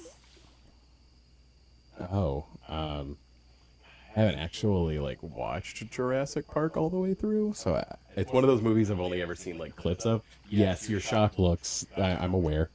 It's just I've never seen those movies. But, I can give you options. Well, so I would assume it's like a raptor, right? Or not a raptor, what are they called? Do you want me to give you the options? Yeah, give me the options. I mean, it's enough of a pop culture thing that I should probably be able to guess it. Brontosaurus, Okay. a Triceratops, a Velociraptor, or a T-Rex? Velociraptor. Yes. Yeah. Like I said, that's... To be fair, the Velociraptors make recurrent Yeah, I mean, they come in up. all of them. Yeah. What is the title of the 1995 crime thriller directed by Bryan Singer, which follows the investigation of a mysterious murder that leads to an intricate web of deceit and corruption? I don't know. I can give you options. Yeah, I would say give me multiple choice. Reservoir Dogs, It's not Bryan Singer. 7, Heat, The Usual Suspects. I think 7 was later than that. The Usual Suspects? Yes. Yeah. I haven't actually seen that either. Process of Elimination got me there. What is the title of the 1999 science fiction film that explores the concept of simulated reality? The Matrix. Good job. Yes, The Matrix. Keanu Reeves. In the 1996 film Fargo, directed by Joel and Ethan Coen, what is the name of the pregnant police chief who investigates a series of homicides in Minnesota? Oh, I've also never seen Fargo. So I have no idea. Ellen Ripley, Jane Craig, Clarice Starling, or Marge Gunderson? Marge Gunderson. Yeah. Mostly because I just know that name is a name from Fargo. And the other ones, re-say those names. Ellen Ripley, Ellen Ripley is from Alien. Jane Craig, Don't know Jane Craig. Clarice Starling, Clarice Starling is from Silence of the Lambs. Oh, I narrowed it down to a 50-50 and then guessed the most Minnesota name I could think of. who directed the 1999 psychological thriller Fight Club. I should definitely know that. What is his name? Who directed Fight Club? Is it multiple choice too, or? It is, but I kind of Okay. want to make you suffer. I should know it, but You should know it. because Okay. I love Chuck Palahniuk. Admittedly, the book and the movie are sort of uncoupled. Quentin It was Tarantino, Definitely not Tarantino. David Fincher, It was David Fincher. Yeah, dang it. I knew as soon as you said it, I would be like, yeah. and the 1997 film L.A. Confidential. Another movie I haven't seen. Which actor played the role of LAPD Sergeant Jack Vicinis, who becomes embroiled in a corruption scandal? What was the name of the movie again? L.A. Confidential. I've never seen LA Confidential. Here are the options. Mm-hmm. Kevin Spacey, Russell Crowe, Guy Pearce, or James Cromwell? Guy Pearce. No. Okay. It's Kevin Spacey. It was Kevin Spacey? Yeah. Kevin Spacey did a bunch of movies in the 90s, man. Of course he did. And then he got real creepy. What is the name of the 1999 film directed by Paul Thomas Anderson that follows the rise and fall of a pornographic filmmaker during the golden age of porn in the 1970s and 1980s? Is that Heat? No. No, it's not. Yeah. I don't know PTA's movies that well, unfortunately. What's the multiple choice? I'm sure if you say it, I'll remember it, but Punch Drunk Love, definitely not. Magnolia, No. Boogie Nights, Maybe. There Will Be Blood. Was it Boogie Nights? Yes. Okay, yeah. Again, a movie I haven't seen, but I know it. Like, again, it's enough of a pop culture thing. Who directed the 1998 film American History X, a drama that explores themes of racism and redemption through the story of a former neo-Nazi skinhead? I do not know the director of that movie. Give me the multiple choice. Let me see if I can. Quentin narrow it down. Tarantino, It's not Tarantino. David Fincher, I don't think it was David Fincher, but it might have been. Tony Kaye, I don't know who that is. Martin Scorsese. Scorsese. Whatever. I don't think Martin Scorsese directed that. So I guess David Fincher? Nope. Was it Scorsese? Nope. Okay, so then it was what is It's Tony. Tony K? Yeah. Again, not a name I would recognize, unfortunately. This is the last one in this section. Okay. Which 1994 film directed by, I can't pronounce his name. Well, that's going to be a problem. Okay, which 1994 film based on a Winston Groom novel won the Academy Award for Best Picture? Yeah, I'm going to need you to give me the director. No. Okay, well, I'll give you the options. okay, Pulp Fiction, No. Schindler's List, maybe. Shawshank Redemption, or Forrest Gump. Was that Shawshank? No. Okay, well then it's Schindler's List. No. It's Forrest Gump. Okay, yeah. So who is the director of Forrest Gump, Abby? Robert Uh-huh. starts with a Z. Robert Z. Zemeckis? Yeah. Okay. I can't pronounce that. Zemeckis. Well, then I could have been like, oh yeah, that's Zemeckis. Kind of like Scorsese. Yeah, or whatever that's you said my- a minute ago. That's my fault, not yours. It's Well, okay. I'm missing important information. Animal Kingdom, and depending on how you do on this, I might go into a sub-tangent on animal biology. trivia. What is the only mammal capable of true flight, not gliding? Bats? Yes. Yeah. Like bats are mammals. Which animal possesses the largest brain relative to its body size? I'll give you a hint. They are going extinct.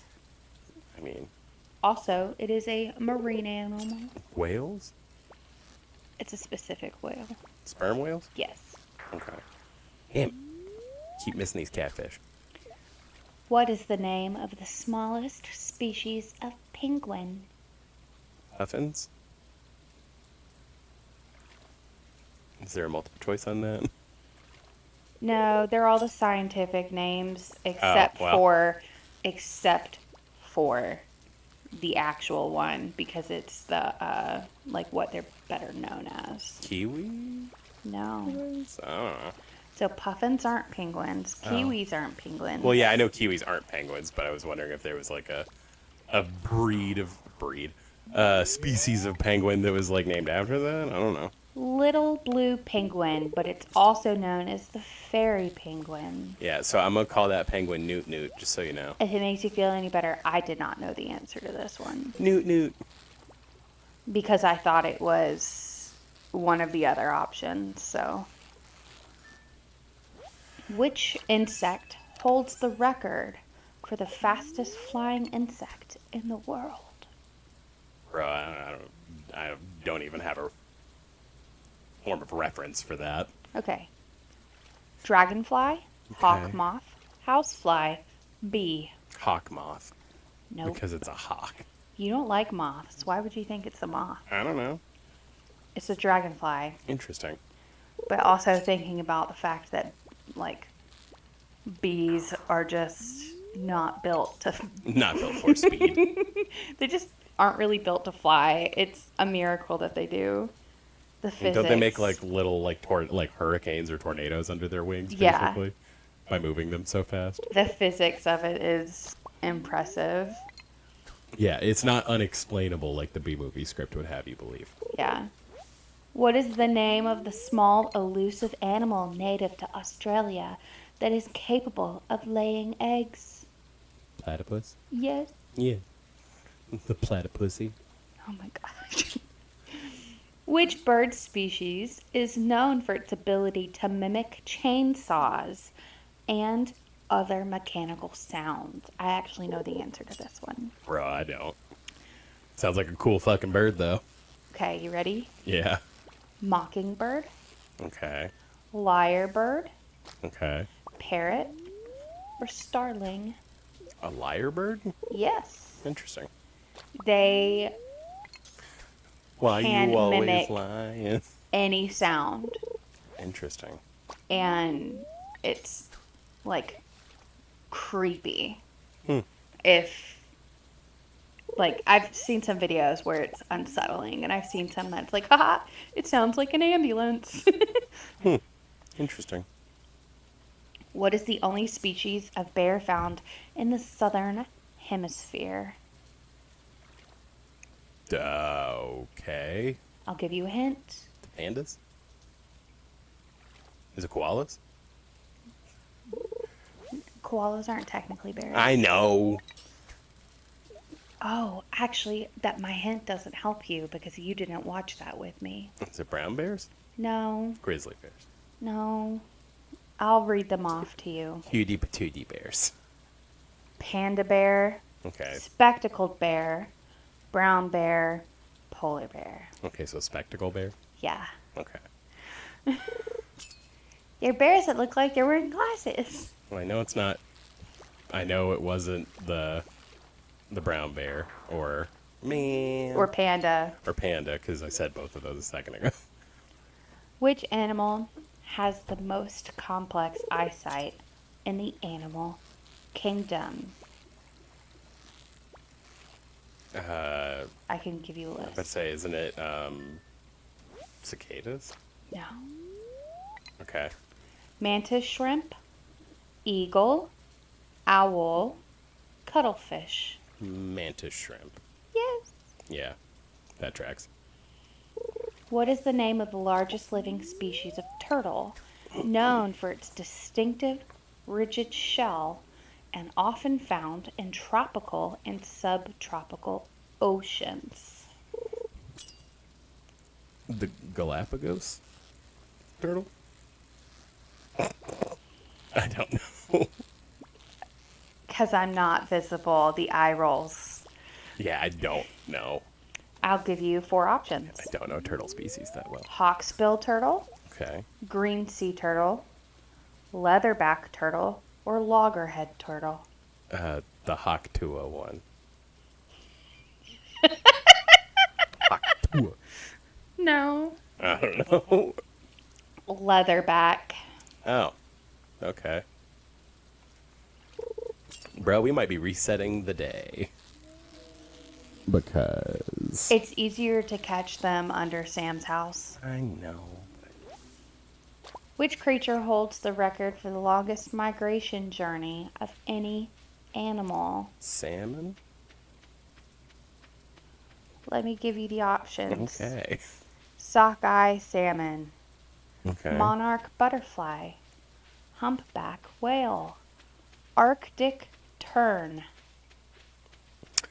So I'm assuming it's not sockeye salmon because you would have been like be more specific. So Arctic tern Yeah. because that was the weirdest of the options. Yeah, I don't even know what that is. I think it's a bird, right? I'm pretty sure.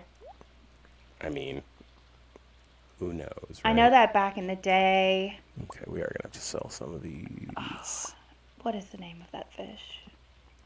I doubt that's gonna be relevant, but the gold star shad might be. I can't remember. Cities. What city holds the record for the highest altitude among the world's capital cities? World capitals? Yep.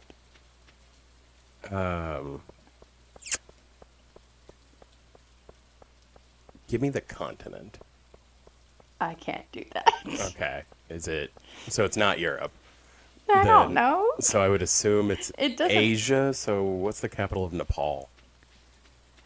Because that would be my initial guess. Okay. What are the four choices? La Paz, Okay, that's possible. Kathmandu, Quito, or Bogota. So most of those are in South America. Kathmandu, I believe, is in Asia, but I could be wrong. I would guess Quito. Nope. La Paz. Yes. Okay. That tracks because they're in the Andes. What is the most populous city in... I don't like this question. What is the most populous city in Africa, Okay. considering population within city limits? First off, Africa is not a country. It is a continent. So, Yeah. That's but a it's- pretty wide berth. Yeah. Cairo? No. I don't know. So your options are Cairo, Joburg, Lagos, and Kinshasa. And it's not Joburg or Cairo. Okay. So Kinshasa? No. Okay. Well, then that answers that. Which European city? So what answer was it? It was Lagos. Lagos. Okay. Which European city is split by the Bosphorus Strait, separating its European and Asian sectors? St. Petersburg? It's in Russia. I mean, I don't know what you... I don't know. Istanbul. Istanbul. Oh, so Turkey. Well, all right. What city holds the title of the oldest continuously inhabited city globally? I'll give you the options. Yeah. Athens, Jerusalem, Cairo, Damascus. Damascus? Yes. Yeah. I mean, that just tracks, I guess. Which Asian city earns the moniker City of Temples due to its plethora of ancient temples and pagodas? So you want to give me the options on that one? Bagan, Kyoto, Bangkok, or Siem Reap? I would assume Siem Reap. No. Is it Kyoto? No. I don't know. It's Bagan. Okay. Where is that? Doesn't tell me. Fun. Really embarrassing myself right now. Really embarrassing myself, too, so. What city is recognized as the northernmost capital city worldwide? Okay. I mean, I would assume that would be like Scandinavia. So. Oh, what's the capital of Finland? I don't know. Give me the options. I see if I can get it. These are the options. Oh, Helsinki? No. Oslo? No. Okay. It's D. Reykjavik? Yep. That's the capital of Iceland. I didn't realize it was that far north. I guess I may have just been assuming. What is the capital city of New Zealand? Oh, I do know that.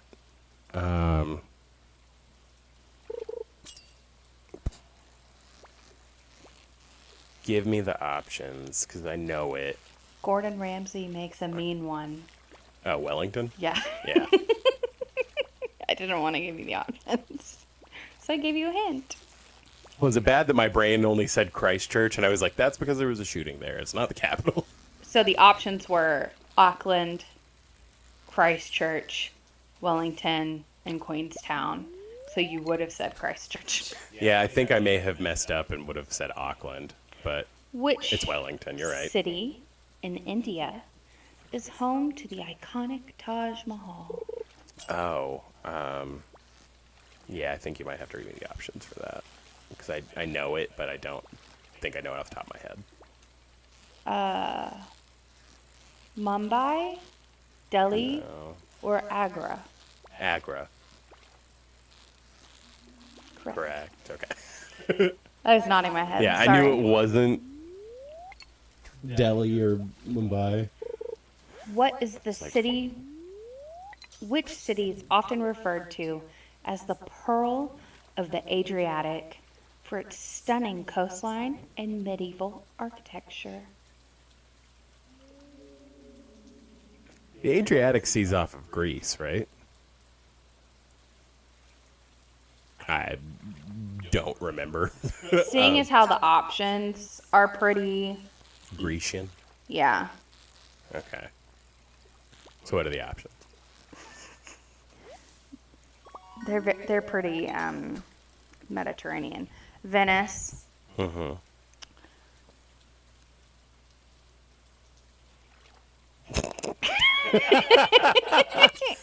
can't Yes. pronounce it.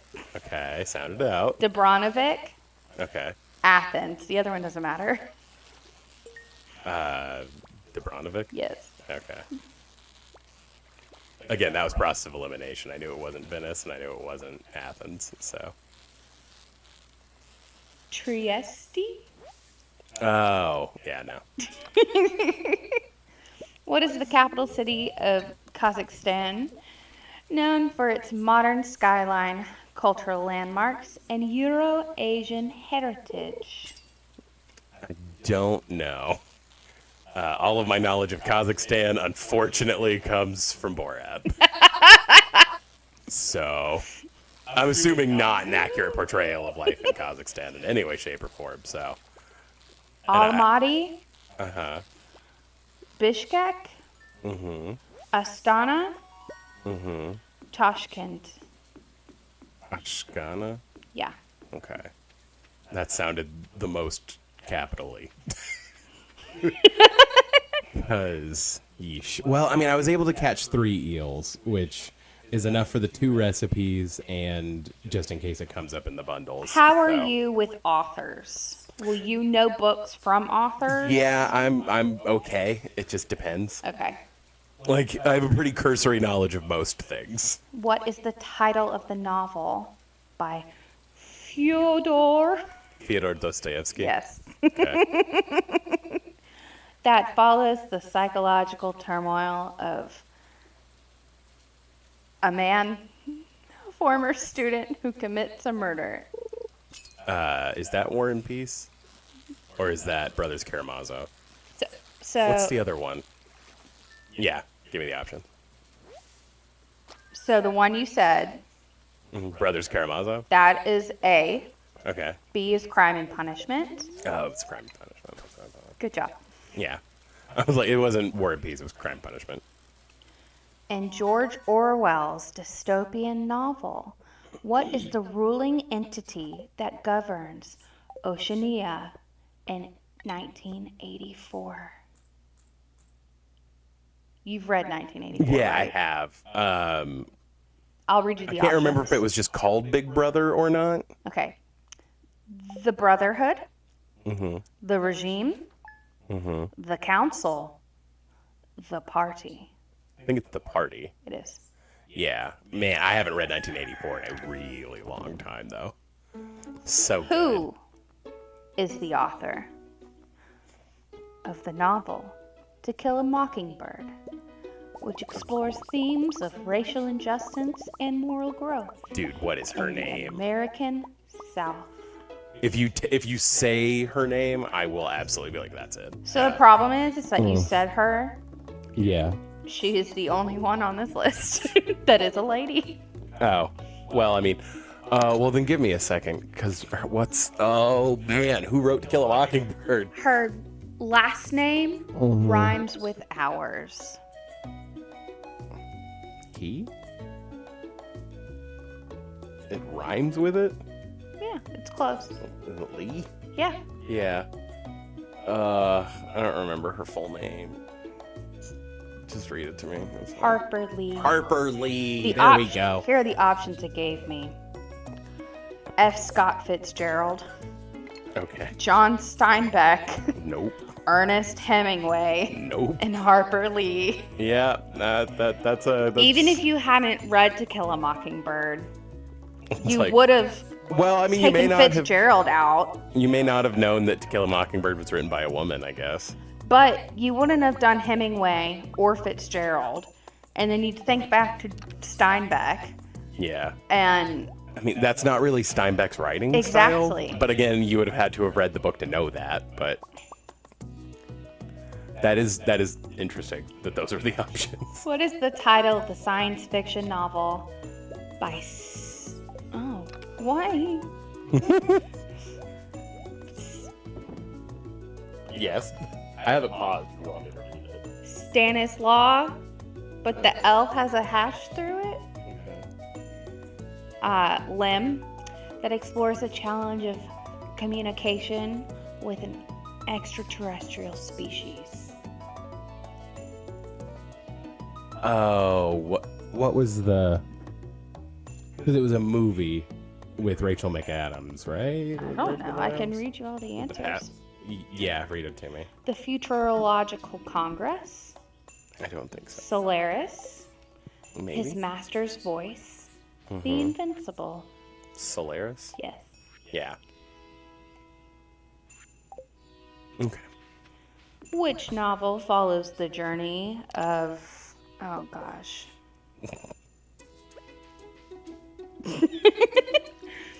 of a lady as she unravels a conspiracy involving a mysterious underground postal system.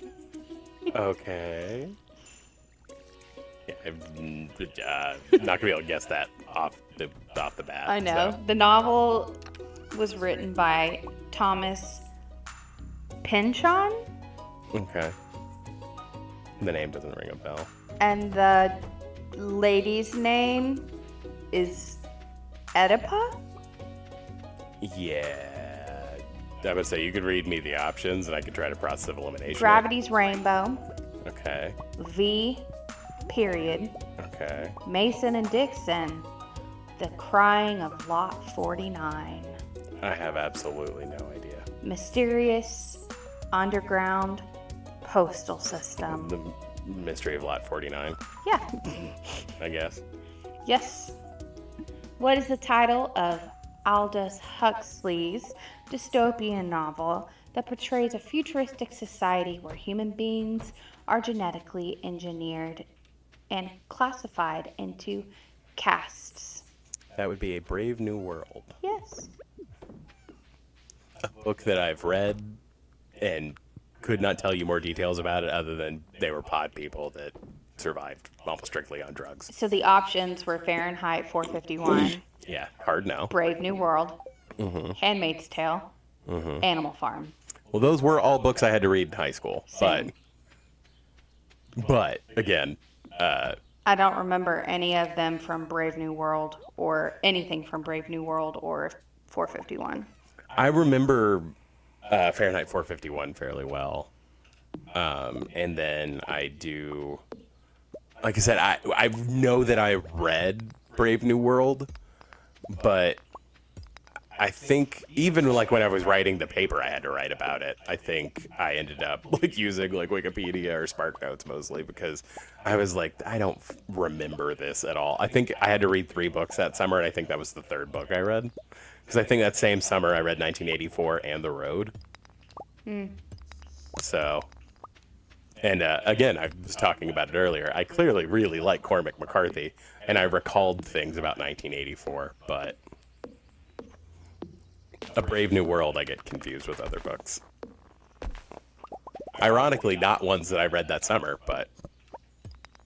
Which novel, written by Franz Kafka, tells the story of a man who wakes up one morning... Metamorphosis. Okay. Which classic novel by Mary Shelley... Frankenstein? Yep.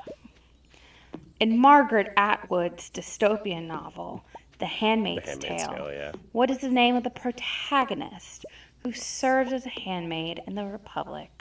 Offred. Yes, But her real name is June. but it's Offred. But it's Offred, yeah. In the novel by J.D. Salinger, that follows the journey of a disillusioned teenager in New York City. Who is the protagonist?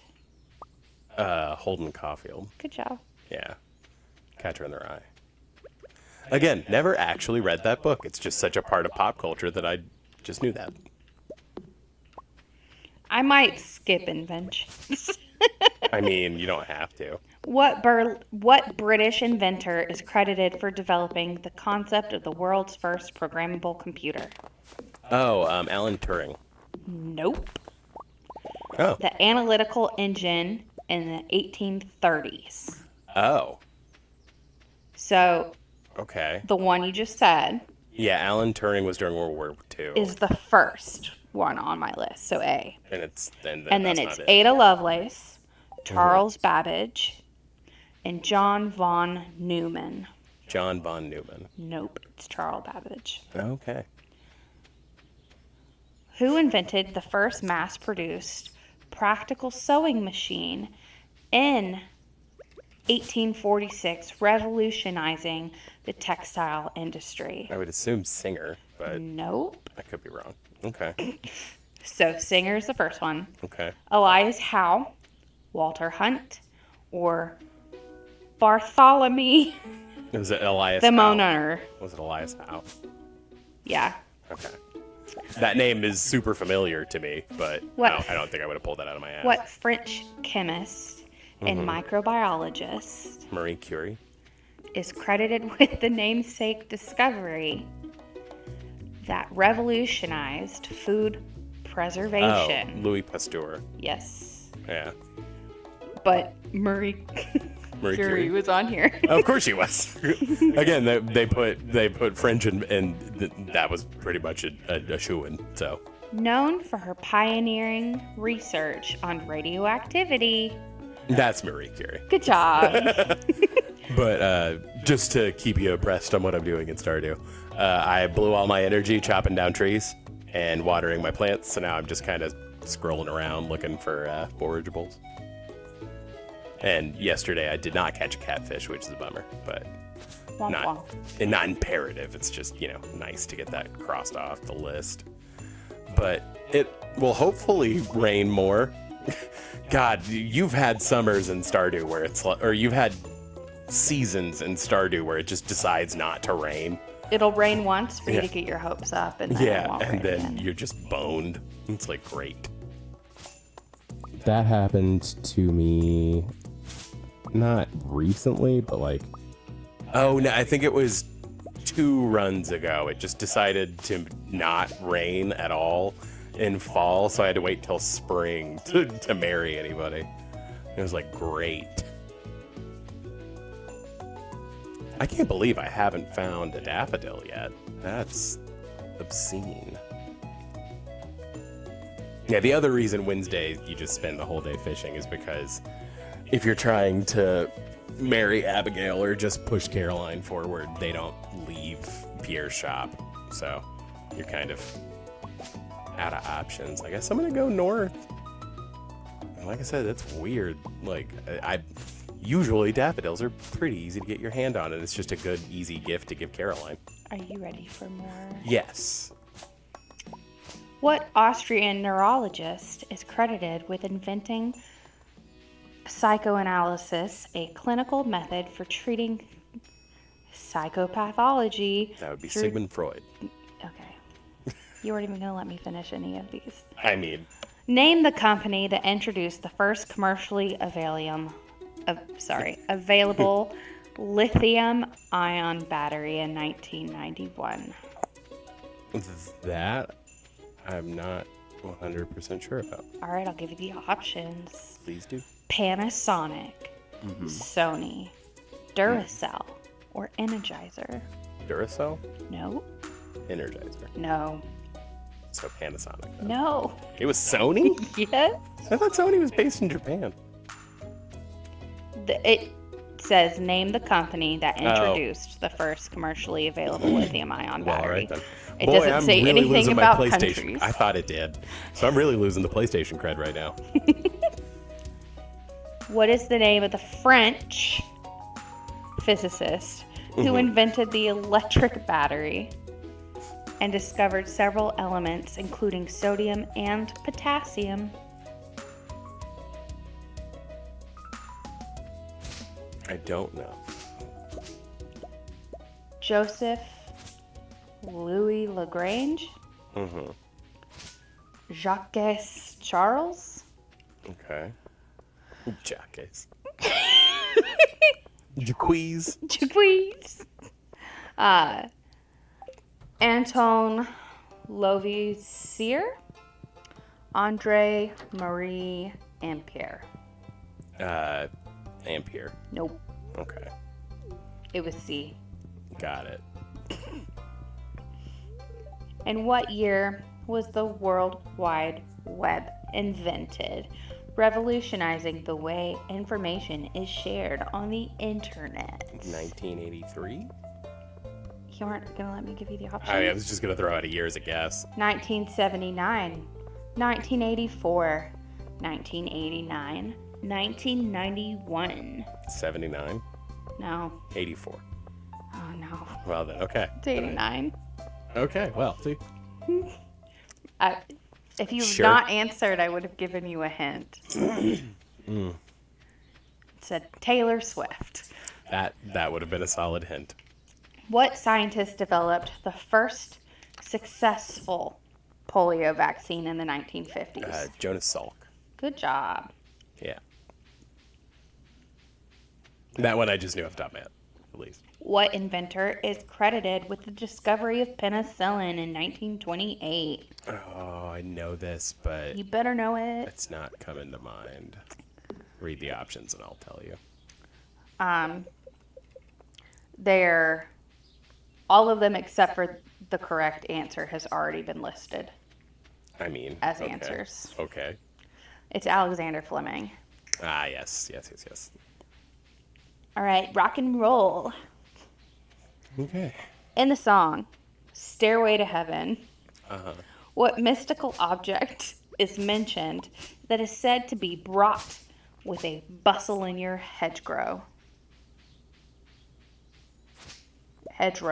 Sorry. I can read you the options. Well, I'm trying because I know the lyric. It's Don't leave a message in your hedgerow. We'll be alone now. It's just a sprinkling from the May Queen. But I don't know what object that is. So yeah, read me the options. A. May Queen. Okay. B. Crystal Ball. C. Magic Wand. E. Enchanted Mirror. So May Queen. Yes. Yeah. In the song Born to Run by Bruce Springsteen, So not my strong suit. what is the name of the main character's partner who says, "I want to die with you, Wendy, on the street tonight"? I have no idea. I'm gonna say you don't even have to read me the options. I have no idea. Mary, Jenny, Wendy, Sarah. So I'm assuming it's not Wendy because No, it is. it's okay. Just how is that trivia? Bro, who wrote this? Were they drunk? What is the real name of the guitarist known as Slash, famous for his work with Guns N' Roses? If you read me the options, I'd probably be able to tell you. I don't know. Saul anything else. Hudson, Angus Young, David Howell Evans, or Stevie Hackett? Steve Hackett, sorry. What was the third one? David Howell Evans. Is it David Howell Evans? No, it's Saul That's the Hudson. first one. Yeah. I was like, I know he has a really generic white guy name. All right, here we go. Which iconic musician is better known by the stage name Meatloaf? Oh man, I don't remember Meatloaf's real name. David Coverdale, Michael Lee Ade, Bruce Dickinson, Not Bruce Dickinson. Paul Roger. The second one. Yes. Okay. And what year did Jimi Hendrix pass away at the age of 27? 1979. No, 1974. no. You are crediting him to live longer than he did. Well, I know he was 27. 1970. Oh, okay. That tracks. Yeah. Which legendary guitarist, known for his work with the band Cream and the Yardbirds, It's gonna be Eric Clapton. in which year did the Beatles release their iconic album Sgt. Pepper's Lonely Hearts Club Band? 1967. Yes. Yeah. The Beatles, I know. Who was the lead vocalist of the band Led Zeppelin, known for his powerful voice and charismatic stage presence? Robert Plant. Yes, Yeah, he was the lead singer. because he was a planted Rob. Mm-hmm. What is the title of the debut studio album by the American rock band Nirvana, released in 1989? Is that In Utero? Or was that their second album? Their debut Their debut Album. album? Give me the options. In Again. Utero. So it's not In Utero. Never mind. Not Nevermind. That was their third album. Bleach. Bleach. It's Bleach. There we go. What is the name of the lead guitarist of the band Queen? Brian May. Yes. Yeah.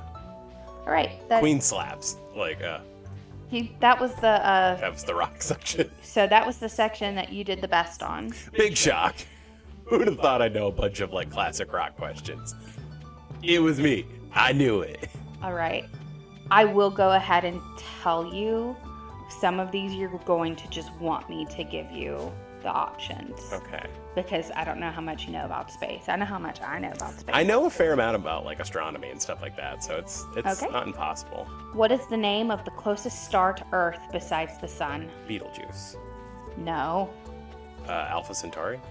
No. Okay. Give me the options. Sirius, Mm-hmm. Alpha Centauri, Proxima Centauri, Proxima or Centauri. Betelgeuse. Yeah, Yeah. it's Proxima. Which again, naming conventions that just tracks. Which planet in our solar system has the most moons? Jupiter. Yes. Yeah. What is the name of the largest volcano on our in our solar system? It is located on Mars. This is another one that if you say the names, I'll right, probably yep. know it. I was about to. Mount Etna, Mauna Kea, Olympus Mons, It's Olympus Mount Mons. Vesuvius. It's Olympus Mons. It is Olympus Mons. Yeah. Which space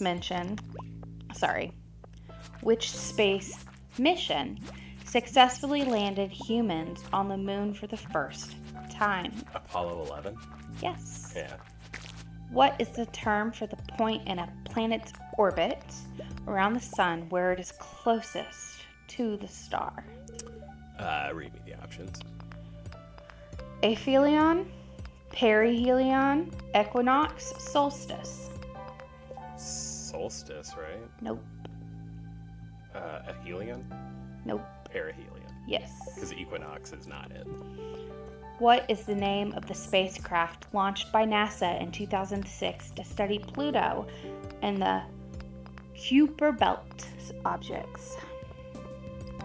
I remember when I remember when you did that. So Galileo, Juno, Cassini, or New Horizons? The New Horizons? Yes. Okay. Yeah, I was about to say the Galileo probe was earlier. In the movie Deep Impact, the meteor headed towards Earth was... Oh. What was the name of the meteor? Okay. I started reading the answer, not the question. So in the movie Deep Impact, what was the name of the meteor that was headed towards Earth? I never saw Deep Impact. So, Messiah, Wolf Biderman, Jensen Bissock, Smith Johnson. Messiah? No, I have no idea. Wolf Biederman. Okay. It seems a little random, but, far be it for me to... What is the largest known planet outside of our solar system? Okay. I did read the options. Kepler 22b, WASP 17b, HD 209-458b, or TRES 4? Kepler? No. Then I don't know. WASP. Interesting. Which spacecraft conducted the first flyby of Jupiter and Saturn, providing crucial data and images of these gas giants? Voyager? Which Voyager? 2? No. I don't know. One. Voyager 1? I knew that because of Star Trek. What is the approximate age of the universe according to current scientific estimates? Okay. I'll give you the options. Isn't it 13 billion? Yeah, 13.8. There you go. Supervillains. See, I did decent on space. Yeah, I'm proud. What is the real name of the supervillain known as the Joker?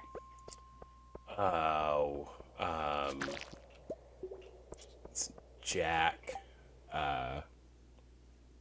Oh man, I know this. It's not Jack Black. No, it's not Jack Black. It's That's a hint. It's not Jack Black. It's not Jack White either. No, it's Jack White. It's Jack White. Yeah. read the answers for that really quick. Kirk Langstrom. Yeah, definitely not. Oswald Cobblepot.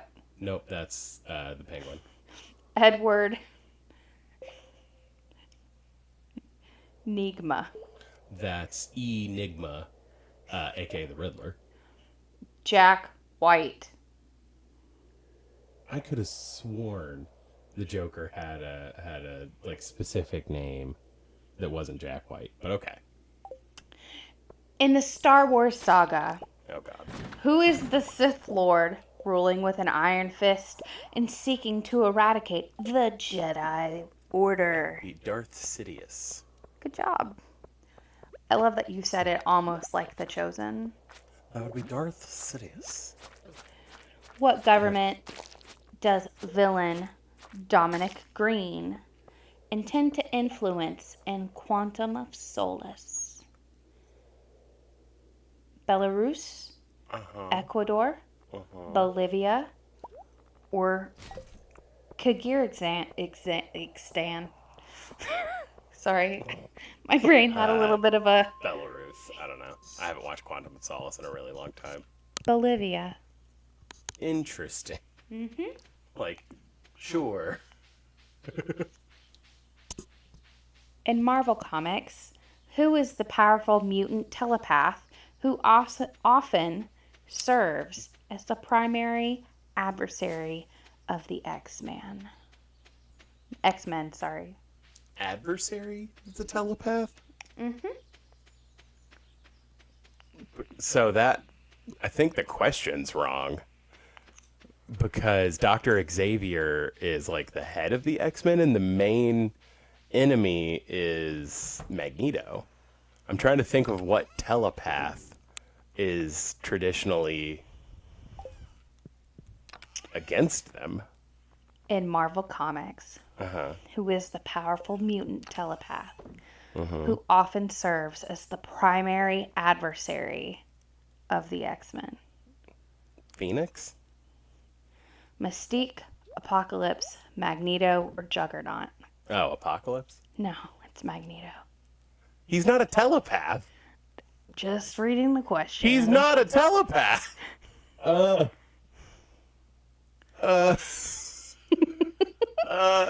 nerd in me is dying.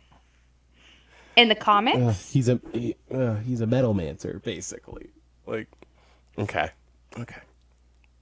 But does he do it with his brain? Yeah, but that's not telepathy. Could one potentially consider it telepathy? No. If anything, it's telekinesis, but only affecting metal. Which supervillain, created by Frank Miller, is a highly skilled marksman and the arch nemesis of the vigilante known as Daredevil? Bullseye? Yes. Yeah. I haven't read the Daredevil comics since I was a teenager. What is the villainous alter ego of Norman Osborn? Oh, Green Goblin. Okay, don't even let me finish the question. Name the iconic villainess from the Wonder Woman comics who can best be described as a wicked sorceress. From what series? The Wonder Woman comics? Who was the main villain in Wonder Woman? I'll give you the Scarlet options. Witch? I don't know. Giganta, Poison Ivy, No. Cheetah, Circe. Circe. It's Circe. Okay, that tracks. What is the name of Saruman's stronghold where he plots against the forces of good? Did you just say Saruman? Saruman? Saruman.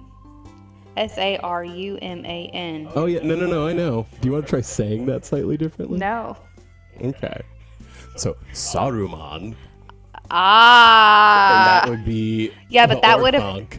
have given you the complete answer. That would be the Orthonk, the tower that is of the two towers. No. Okay, what are the options?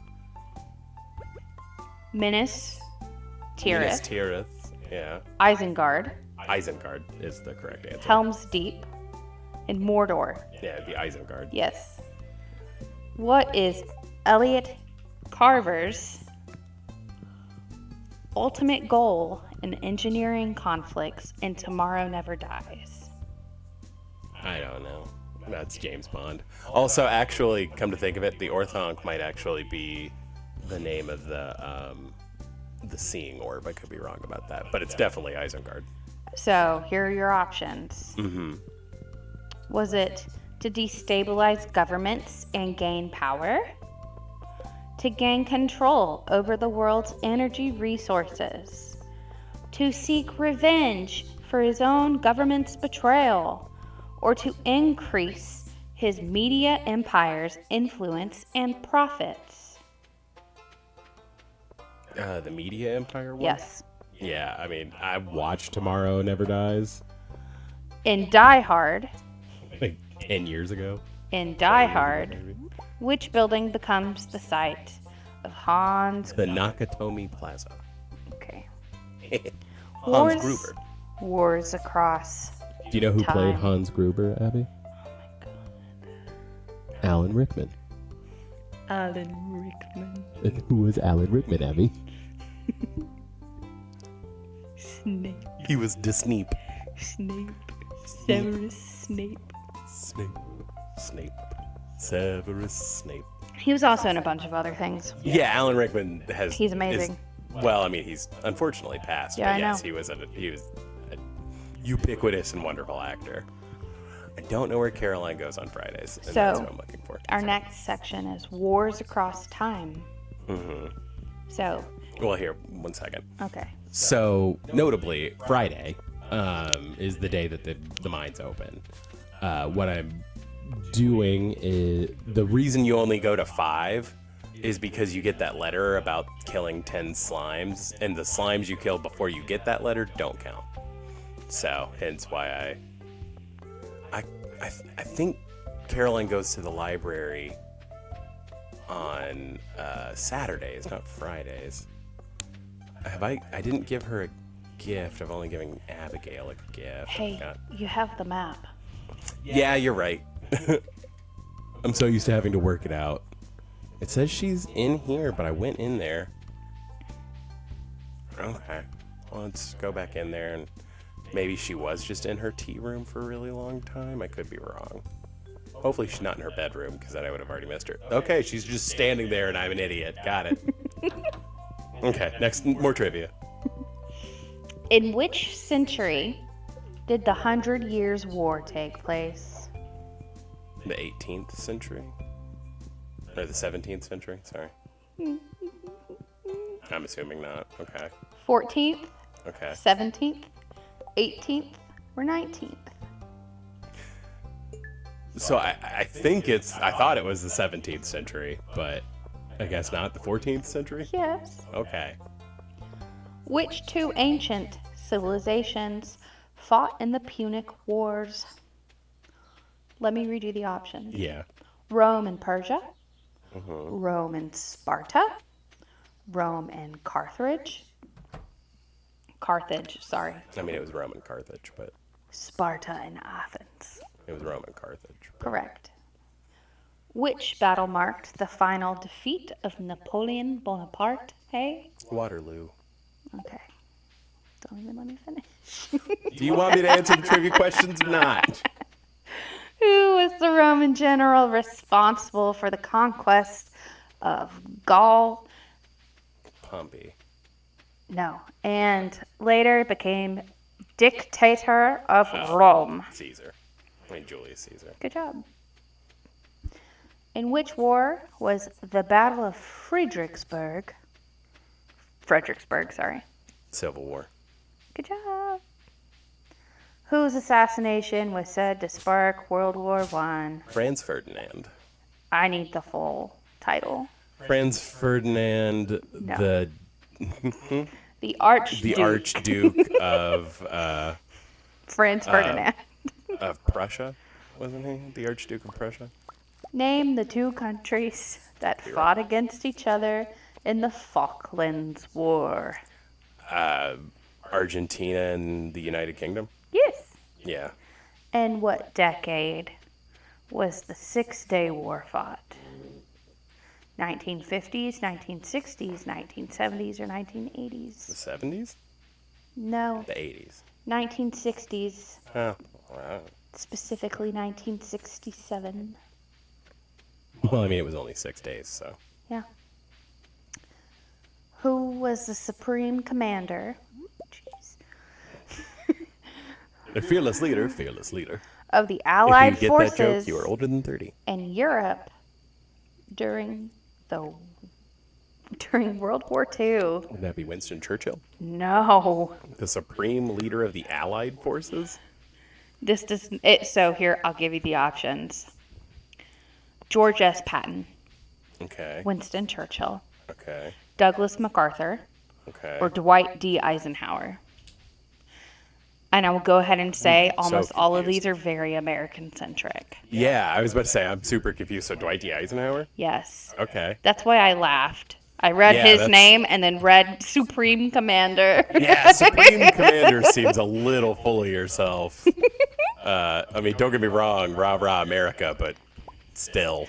What was the name of the diplomatic strategy notably pursued by Western democracies towards Nazi Germany before World War II? Laissez-faire. Okay, let me read you the options. Okay. Appeasement, deterrence, isolationism, or concession? So isolationism. No. Concession? No. And I don't know. Appeasement. Okay. Okay. Sure.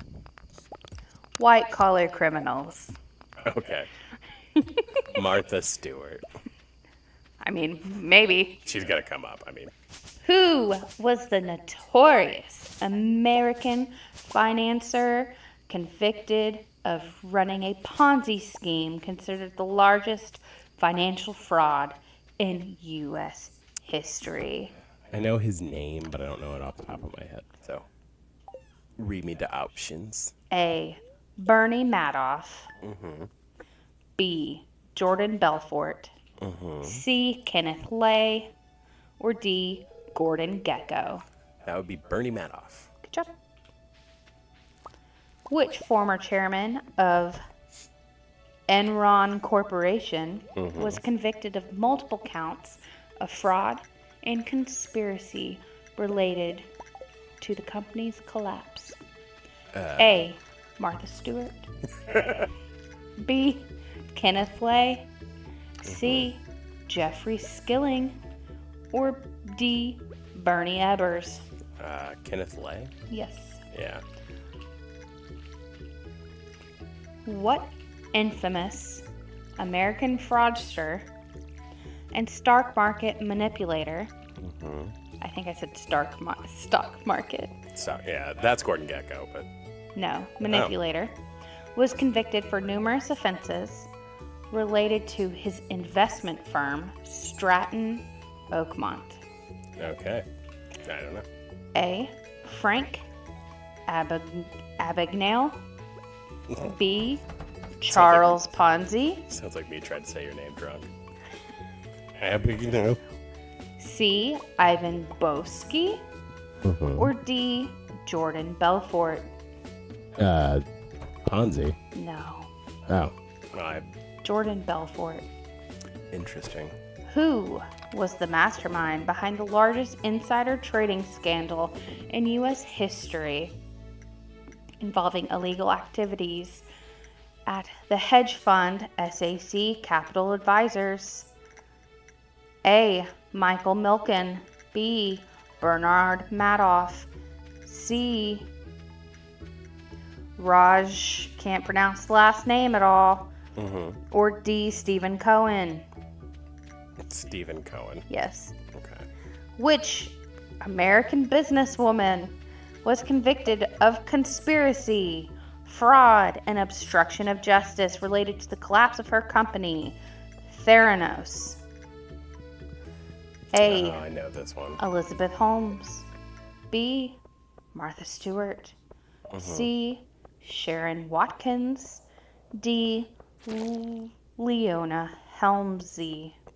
I think it was Leona Helms, but Nope. Elizabeth Holmes. Elizabeth Holmes. There we go. I'm pretty sure that Kristen Stewart played Elizabeth Holmes in the Theranos movie. All right, like I said, that I know that story. I couldn't remember her name. What former CEO of WorldCom was convicted of orchestrating one of the largest accounting frauds in U.S. history, resulting in the company's bankruptcy? Richard Scrushy, Bernard Ebbers, Jeff Skilling, or Andrew Fastow? That sounds like an Evers thing. Yep. I always knew Ebbers could do that. Oh, the guys from Sorted. I knew that they were sorting out other things. Who was the American businesswoman convicted of multiple charges related to the collapse of her energy trading company, Enron Corporation? Okay. Michelle Malkin. Elizabeth Holmes, Martha Stewart, Is that Michelle Rebecca Mark. Malkin? Is that Michelle Malkin? No. Okay, Rebecca Mark. Yeah. I'm about to say those are the two options in my brain. So, Who was the American con artist who posed as an airline pilot, doctor, and lawyer, among other professions, in the 1960s and 1970s, inspiring the movie Catch Me If You Can? I've seen that movie, but Lord knows if I'd remember the dude's name. Gregor McGregor, Victor Lustig, Frank Abagnale, Carlos Kaiser. Frank Abagnale. Yes. Yeah, I was like, that, if I recall right, was Catch Me If I Can. I don't remember exactly. What I haven't seen that movie in a long time. American mobster known as Scarface was the leader of the Chicago outfit during the Prohibition era and was eventually convicted of tax evasion in 1931. That'd be Al Capone. Yes. Yeah. Last question. I had to read Al Capone Does My Shirts in school. Wait, what? Do you remember that book, Al Capone Does My Shirts? Okay. Because there used to be like a laundry service through Yes. Alcatraz. In 1971, a group of thieves tunneled into the headquarters of the Lloyds Bank in London's Marylebone district and stole valuables worth millions of pounds. What was the nickname given to the notorious heist? A. The Hatton Garden heist. B. The Baker Street robbery. C. The Lufthansa heist. D. The Brinksmat robbery. Whatever the one that had garden in it. No. I don't know. The Lufthansa? Baker Street robbery. Ah. Of course it was something cutesy. Because, boy, if that's not just, like, being British. Like, oh yeah, it was the worst thing that could have possibly happened. It was, just a, a little B&E. A little, nothing special. Little B&E. Little break. Quick adventure. 5 minutes in, 5 minutes out. Come on. Just a little guy. Just a little guy. And that concludes that portion of trivia. All right. So I've got some others, Mm-hmm. if you would like me to keep going. Hey, I was about to say we've got another half hour or so. What musical term is used to indicate a chord where the notes are played one after another rather than all together? Glissando? No. Okay. Are there options, or was this No. just a... Okay, then I don't know. Arpeggio. Oh. Yeah, that tracks. Les Faves was a name given to a group of artists that also included Matisse. What is the literal meaning of Les Faves? The favorites? The wild beasts. Yeah. In which sport are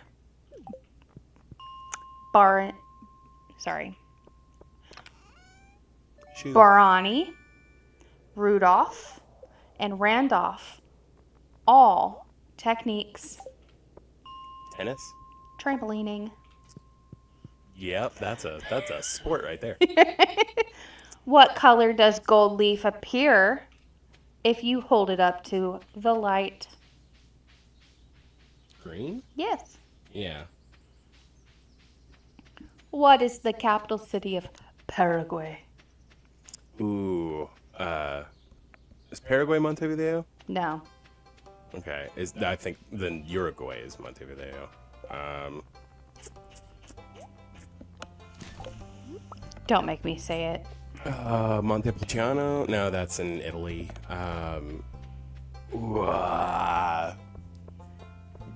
What is it? What letter does it start with? A. Oh yeah, that didn't help. Okay. um. Asuncion. Oh, Asuncion. Yeah, you're right. You're right. What is the family name of the ruling dynasty of Monaco? Dude, I don't know. Grimaldi. You know who would know that? Amanda from Smosh. Grimaldi. Mm-hmm. Who collaborated with Karl Marx to produce the Communist Manifesto? Wasn't that Lenin? No. Or Trotsky. No. Who coordinated with Marx? Friedrich Engels. Engels. Oh. Which instrument is associated with Earl Powell? Earl Bud Powell. Trombone? No, it's the piano. Ah. Well. In which branch of the arts is Catherine Dunham famous? Sculpture. Ballet. Okay. Which architect designed the Woolworth Building in New York City? I don't know. Gilbert Cass. Okay. Hamilton Kindley Field International Airport is in which country?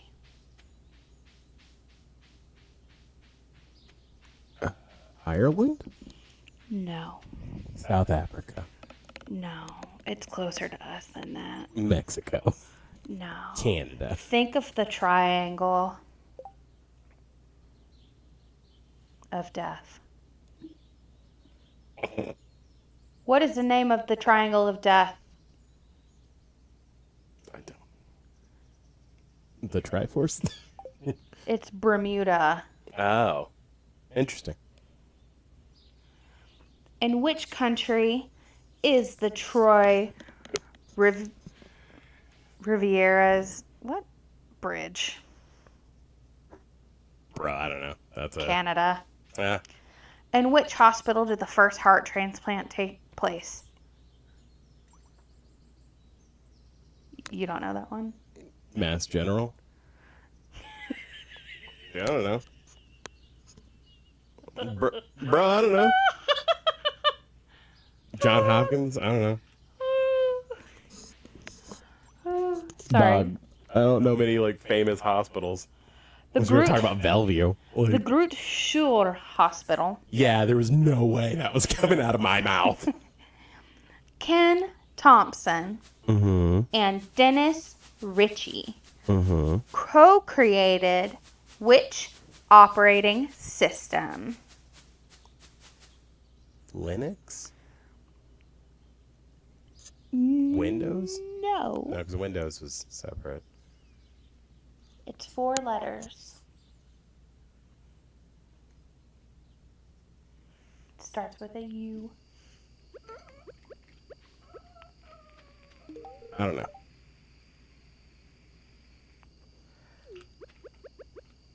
Yes, we waited here for 3 hours to talk to Abigail and give her a rock. Unix. Oh. Yeah. Who was murdered along with O.J. Simpson's estranged wife? Oh, I don't know his name. I know his dad had a crazy mustache. Ronald Goldman. That's right. The girl in the polka dot dress was an eyewitness in whose assassination? JFK? You got the FK part right. Mm-hmm. RFK? Yeah. Okay. I don't know. Poor Kennedys. From again, during that time frame, I don't need to get into where this they were just being deeply. assassinated left and right. You know, I don't necessarily need to voice my opinion about that specific thing, but I have reasons not to necessarily applaud the Kennedys for the things that they've done, so it's fine. From 1919 to 1933, the Weimar Republic was the government of what nation? Germany. Good job. Caravaggio shared a first name with what other famous artist? Caravaggio? Yeah. Dude, I don't know people's first names. Vincent. I don't know. Michelangelo. Oh, That tracks, I guess. what did I Google yesterday? Oh, Piranesi. Because I was Googling. I had Amazoned Piranesi because I was like, oh, I want to buy this book, and then like a complete etchings of Piranesi came up, and I was like, did they do like an expanded version where somebody illustrated all the cool statues that they talk about in that book? No, there was just like a copper. There was a copper etcher named whose last name was Piranesi, and his like complete works showed up at Amazon, and I was like, I'm happy I read this more because I would have totally bought like a cool, but I don't necessarily need to look at like copper sculptures. A crepuscular animal becomes active at what time? A crepuscular? Crepuscular.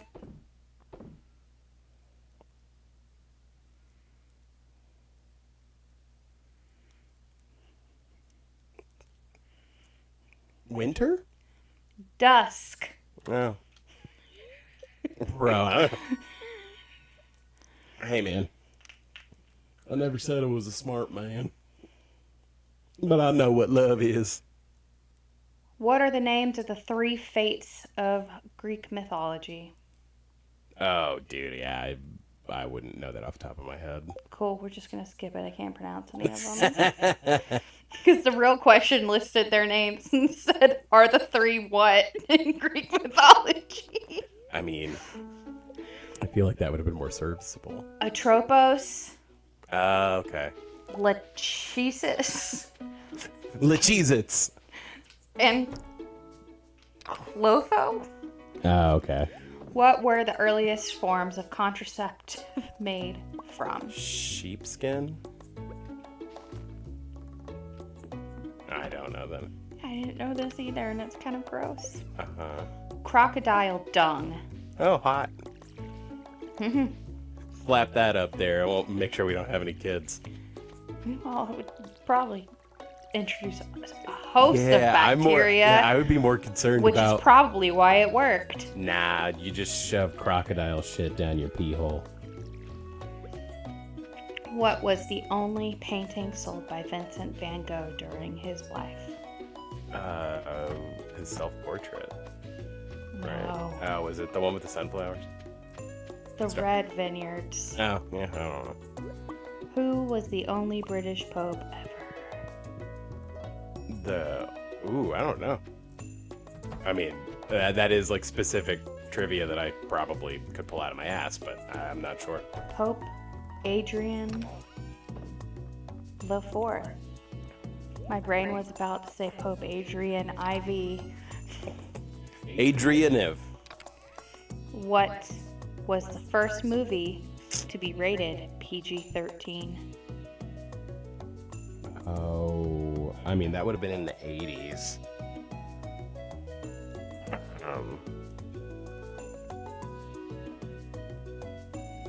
Ooh, that's hard.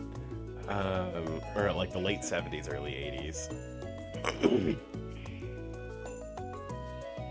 Empire Strikes Back. I don't know.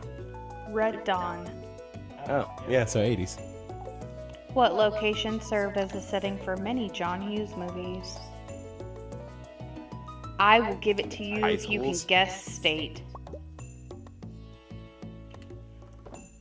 Massachusetts? No, it's Shermer, Colorado. Illinois.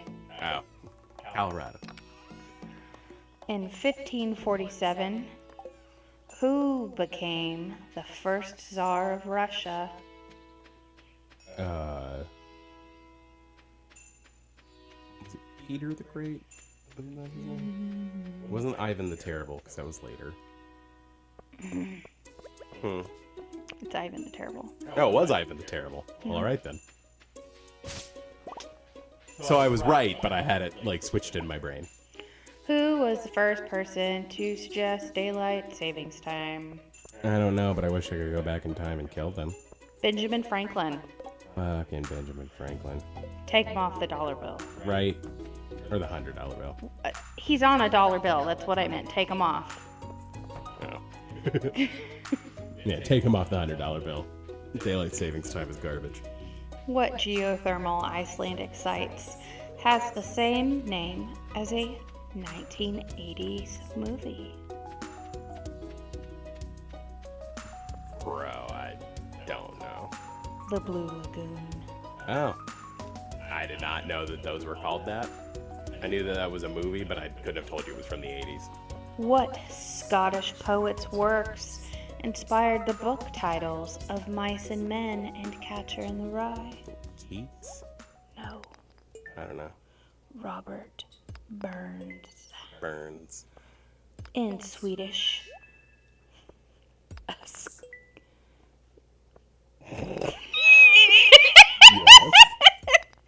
Deer.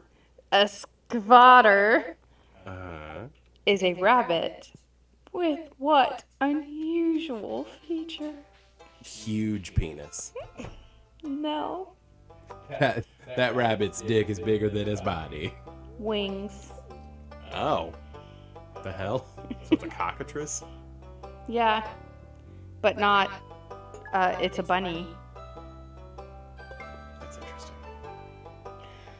Who is the only athlete who ever lit the cauldron for the Olympics and then won a gold medal at those Olympics? Jesse Owens. Kathy Freeman. Okay.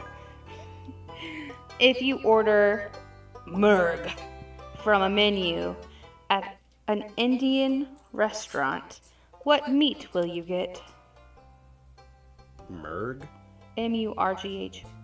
Murg. I don't know. I mean, don't get me wrong, I enjoy Indian food. Chimpkin. Really? I did not realize that was the name for chicken. Kirsty Giljoulaid was 46 years old when she became the youngest president ever elected to lead which country? Canada. No. France. Estonia. Sorry, I'm not terribly up to date on my Estonian history. Among land animals, what species has the largest eyes? Oh my god. Yeah, I have no idea. I'll give you a hint. It's a pretty large bird. Ostrich? Yeah. Oh. I mean, big bird. Humphrey Bogart won his only Oscar for what motion picture?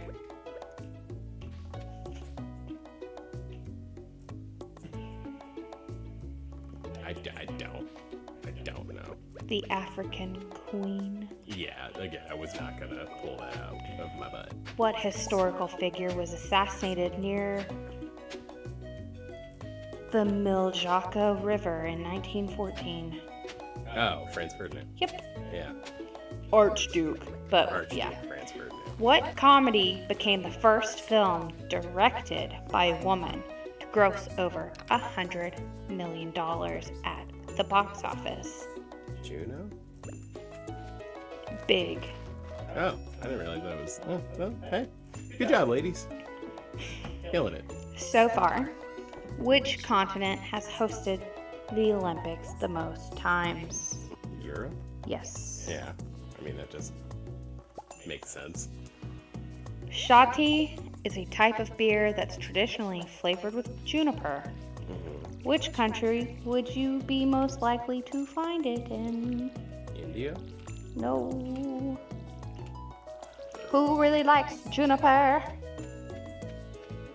British people? Finland. Oh. Finland, Finland, Finland. That's the country for me. What is the legislature of the Netherlands called? Parliament? The States General. Okay, then. Napoleon suffered Good for defeat at Waterloo in what year? 1894? Way 1862? earlier. 1845. Earlier. 1823. Earlier. 1814. Later. 1815. Yes. Look, we'll get there eventually if you keep leading me. In 1612, who became the first person to observe the planet Neptune?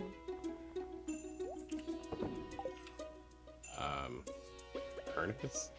Galileo. Oh, Galileo, that tracks. What is the world's most venomous fish? It is hilarious that this is the answer when we are playing this game. Is it a pufferfish? No. Why is it hilarious? Stonefish. Rockfish. Yeah, I knew. Well, that would have been my actual answer, but then you gave that hint. And I was Stonefish. like, okay. But yeah, no, I figured it was the stonefish or the rockfish. That is the end of trivia because my phone just crashed. Well, there you go. Well, then I guess we'll just do 15 minutes of me just playing Stardew. Either Which that is or fine. I can do some other dumb trivia that's not the I one was about I to was on. say, do you want to pull up magic trivia? Jeez. Yeah. What was the Jesus about? You know, the thing that I really struggled to find the last time we did it, Okay. because I had to pour through Reddit. Ah, yes.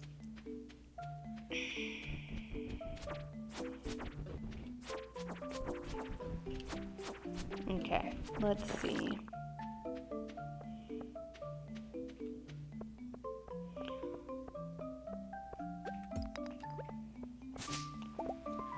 Because yeah. the questions are dumb like this. Okay, ready? Okay. You have to let me read the options. Okay. No matter the fact that I know that you will know this one immediately. Okay? Okay. Which of the following cards is worth more money? Black Lotus, Blacker Lotus. Okay. It was just two options. Yeah. Black Lotus. Blacker Lotus is like $30, maybe? So I'll also let you know that I don't have the answers yet. So I have to go through and answer them all Okay. and then Well, tell you the answers. I'll be super honest with you. That one I know for sure. Yeah, I know that one for sure. But also my brain just read Blacker Lotus and was like, they were fishing here.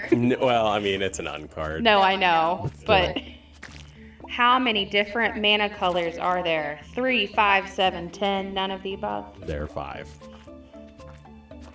Without using any spells, how many land cards are you allowed to play each turn? 1.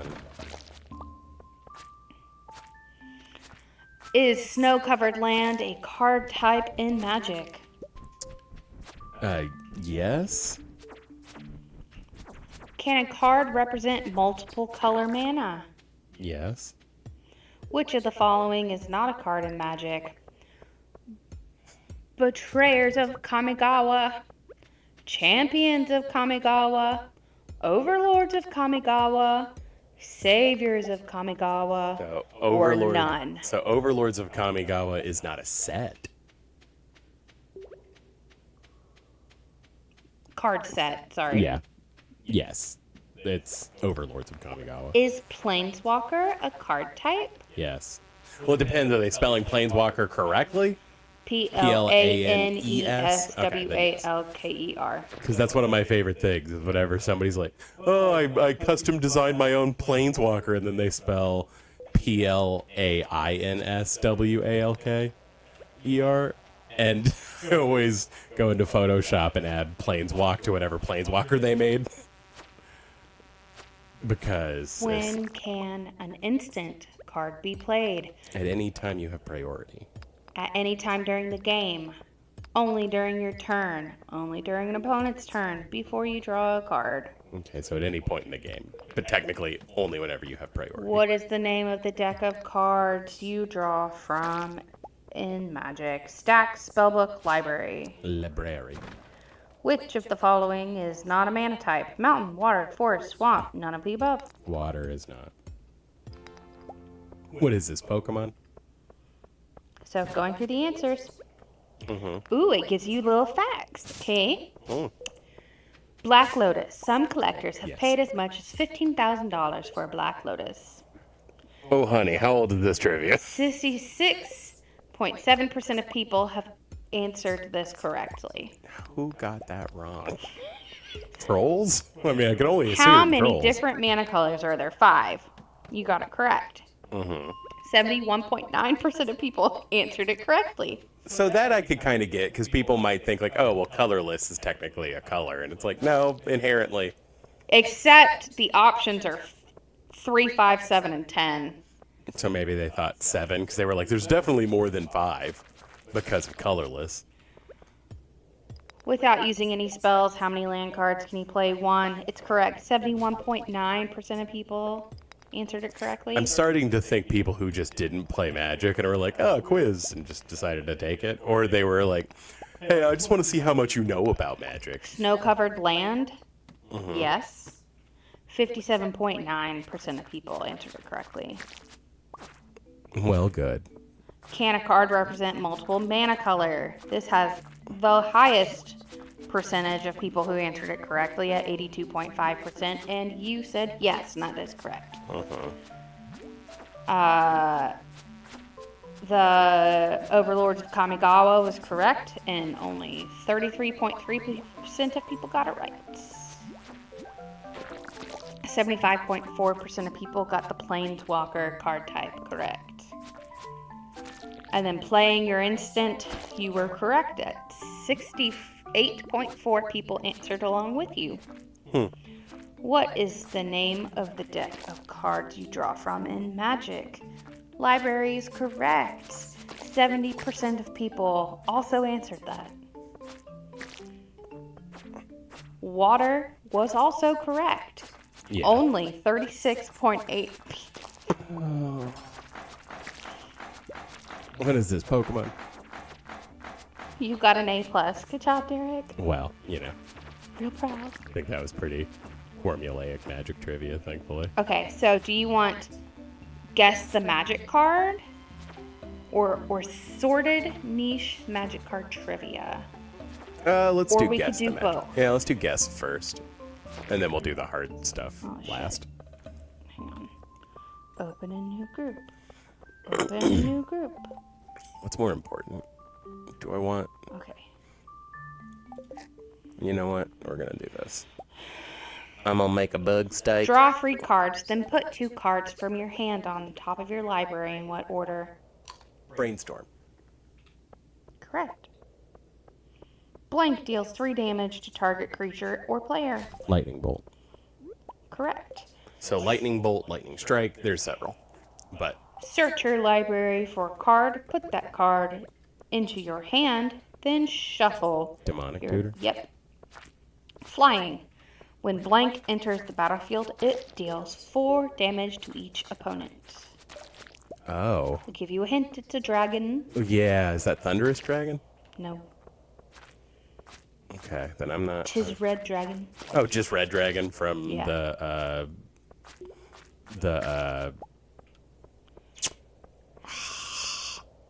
Adventures in the Forgotten Realms. That's what that says. Whenever a permanent becomes untapped, that permanent controller mills a card. Mesmeric orb.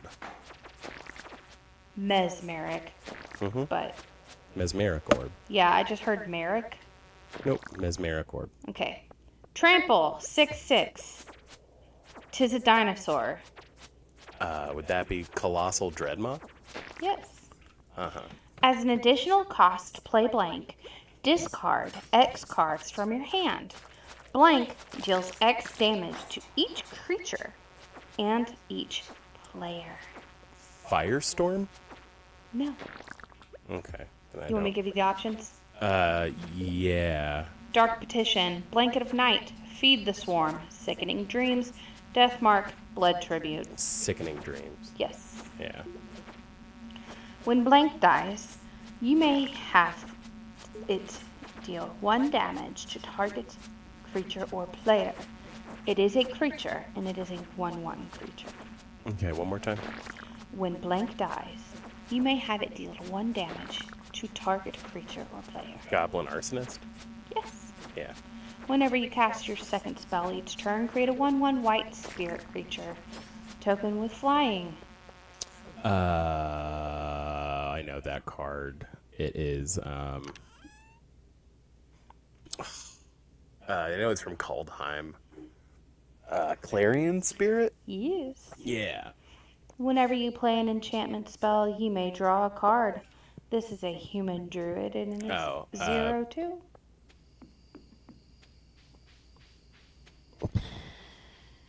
Verduran Enchantress. No. Okay.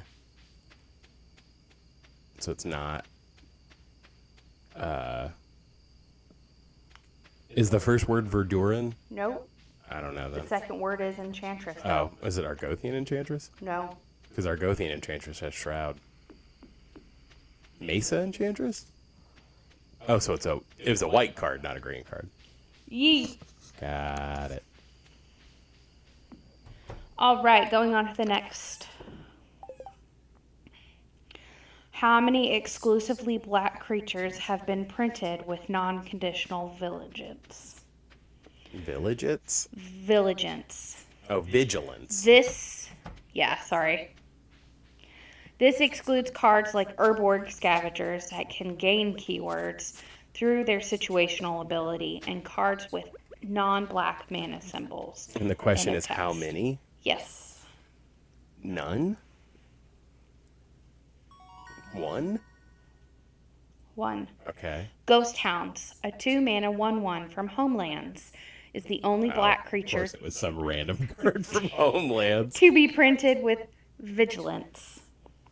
Urborg Scavengers, Karen Wanderer, and Soulflayer can gain vigilance through their abilities, Yeah. but without setup won't have it. Interesting. The Lauren Incarnation, Dread, shares an effect with which enchantment? I can read them to you. The Loran... Lorwyn. Lorwyn Incarnation? Yep. Dread. Dread. Shares an effect with which enchantment? Okay. Do you want me to give you the enchantments? Yes. Death Pits of Wrath. Mm-hmm. Festering Evil. The Abyss. No Mercy. So it's not the Abyss, because the Abyss has a creature that already does that. Mm-hmm. So no mercy? Yes. Yeah, if something deals damage to you, it dies. It is a 4-mana black enchantment from Urza's Legacy. It has a single static ability. Whenever a creature deals damage to you, destroy it. Mm-hmm. Which was the first set in Magic's history to feature monocolor legends. Legends? Or were all the legends in Legends multicolored? Which was the first set in Magic history to feature monocolored legends. Mirage, So not Legends. Ice Age, Fallen Empires, Homelands. Homeland? No, Fallen Empires. no. Okay, so Legends? Legends wasn't even an option. Yeah, no, that's what I'm saying. So Legends? Ice Age. Okay. You had 4 options. I know, so what I'm saying is Legends only had multicolor legendary creatures. I guess. That's interesting. So while Multiple downsides on things. multicolored legends existed as far back as Legends, Martin Stromgald Stromgald. and General And Ice Age. Jarkeld are the first 2 monocolor legends. Interesting. Which card does this artwork belong to? Hang on, I'm trying to figure out how to do it without you seeing the answer. Incinerate? It has the options right here. Okay. Power of Fire, Tribal Flames, Flamekins, Spitfire or Stigma Lasher. Is that the Spitfire one? The third one? I don't know. A. Power of Fire. Well, right. Shout outs to this card for making me constantly double take when going through bulk at my local game store. Is it possible to give a non-creature enchantment Infect Yes. without turning it into a creature either? Without turning it into a creature? No. True. Huh. Interesting. Happy Dead Squirrel. With 3 tickets and a bit of luck, Oh. the Happy Dead Squirrel sticker page can give any non-land permanent infect. Jesus. Well, all right then. Myogen of Blooming Dawn can gain additional uses of its activated ability with which of these cards? Okay. Its activated ability removes an indestructible counter to make a colorless spirit Yes. for each non-land permanent So, control. Kindred Boon, Control. that which was taken, Eagle of Deliverance, or all of the above.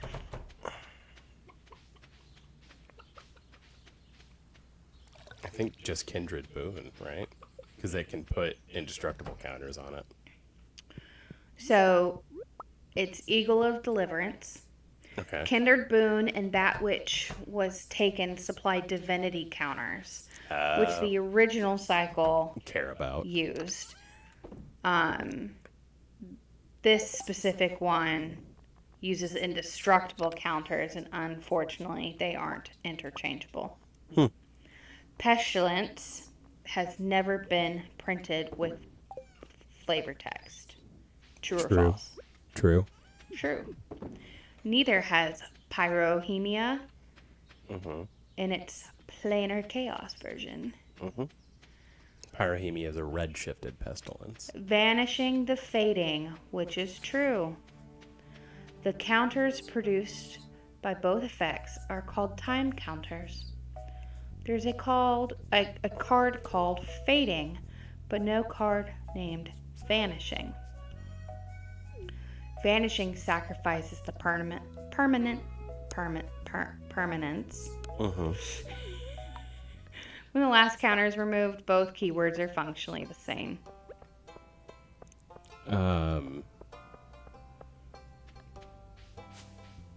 So am I picking out which one of those is true? Yeah.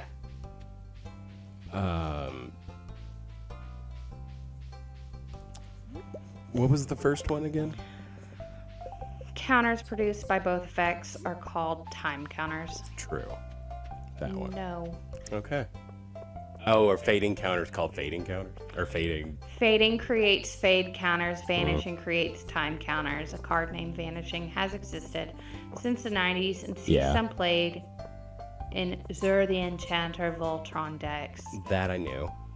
Fading as an effect sacrifices the permanent only when there are no more fade counters to remove. Yeah. Which of these keywords does not unset... Hold on. Which of these words does the unset card Old Fogey do not have? Snow-covered planeswalk. Forest home. Bands with other dinosaurs. Protection from homerids.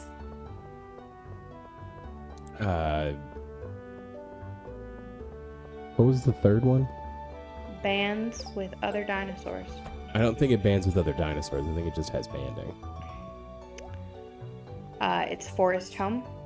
Oh, Forest Home. That tracks. Forest home technically exists. Yeah, no, that's real. Gorilla Pack from Ice Age had an ability which was worded identically to Island Home before Island Home was an official keyword.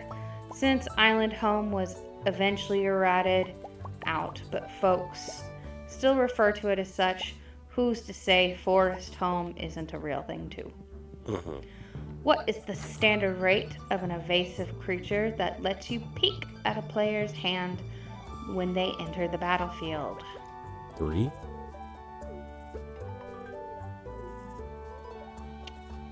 No.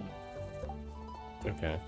So, options 3 mana 2/2, 3 mana 1/2, 4 mana 2/4, 2 mana 1/1.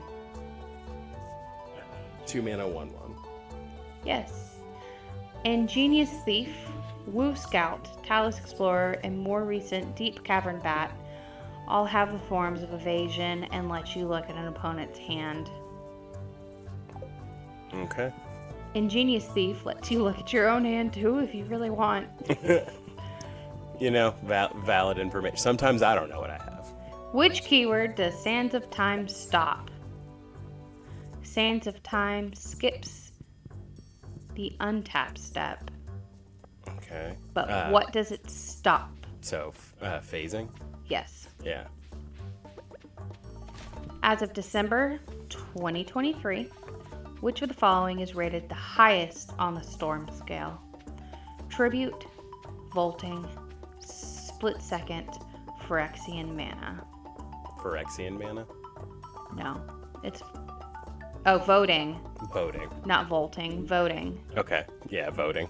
Voting is the answer. It's a 10. Phyrexian Mana is a 9. Tribute is an 8. And Split Second is also an 8. Ah, okay. My brain inserted an L. I'm sorry. No, it's fine. Which two cards have highly similar effects? Once Upon a Time and Seed Time. Hex and Aether Gale. Nope. Well, kind of. Mishra's Helix and Sabo's Decree. Mm-hmm. Propaganda and Disinformation Campaign. Okay. Aether Gale and Hex. Aether Gale and Hex. Hex destroys 6 target creatures. Aether Gale returns 6 target permanents to their owner's hand.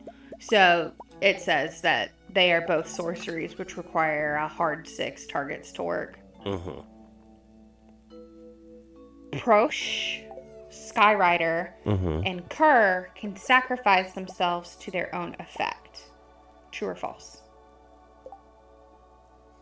False. Prosh can't sacrifice itself to its own effect. Correct. Yeah. Shroud Lore is the planar chaos version of which card? Shroud Lore? Shrouded. Sorry. Shrouded Lore? Yeah. Forgotten Lore, Graven Lore, Forbidden Lore, Fatal Lore. I have no idea. Forbidden Lore? No. Forgotten Lore. It is a green card originally printed in Ice Age. Shrouded Lore is black and quite unique in the fact that it can also return any type of card back from the grave. Excluding changelings, how many different cards can Cateran, Persuader, Tutor? How many Search kinds of cards? different cards. So search your library for a mercenary, permanent right? card with mana value 1 or less. So how old is this trivia? Well, it says as of 2023. Okay, so then that's pre Outlaws of Thunder Junction. I'll give you the options. So 11? I'll give you the options. Okay. None. 72. Well, none of the above. 72, 9, or 3. 9. It's 3. Ah. Molting Harpy, Rampart Crawler, and Soldier of Fortune. Interesting. Yes, that number has gone up because of Outlaws of Thunder Junction. Because there are 1 mana mercenaries in that set, I'm imagining. Which keyword ability has received a functional errata? Okay. Echo, Fear, Flanking, Horsemanship. Echo? Yes. Yeah. Used to always be the same as the card's initial casting costs, but Now it has an echo cost. but was later changed in 2006 with Time Spiral to allow more design flexibility.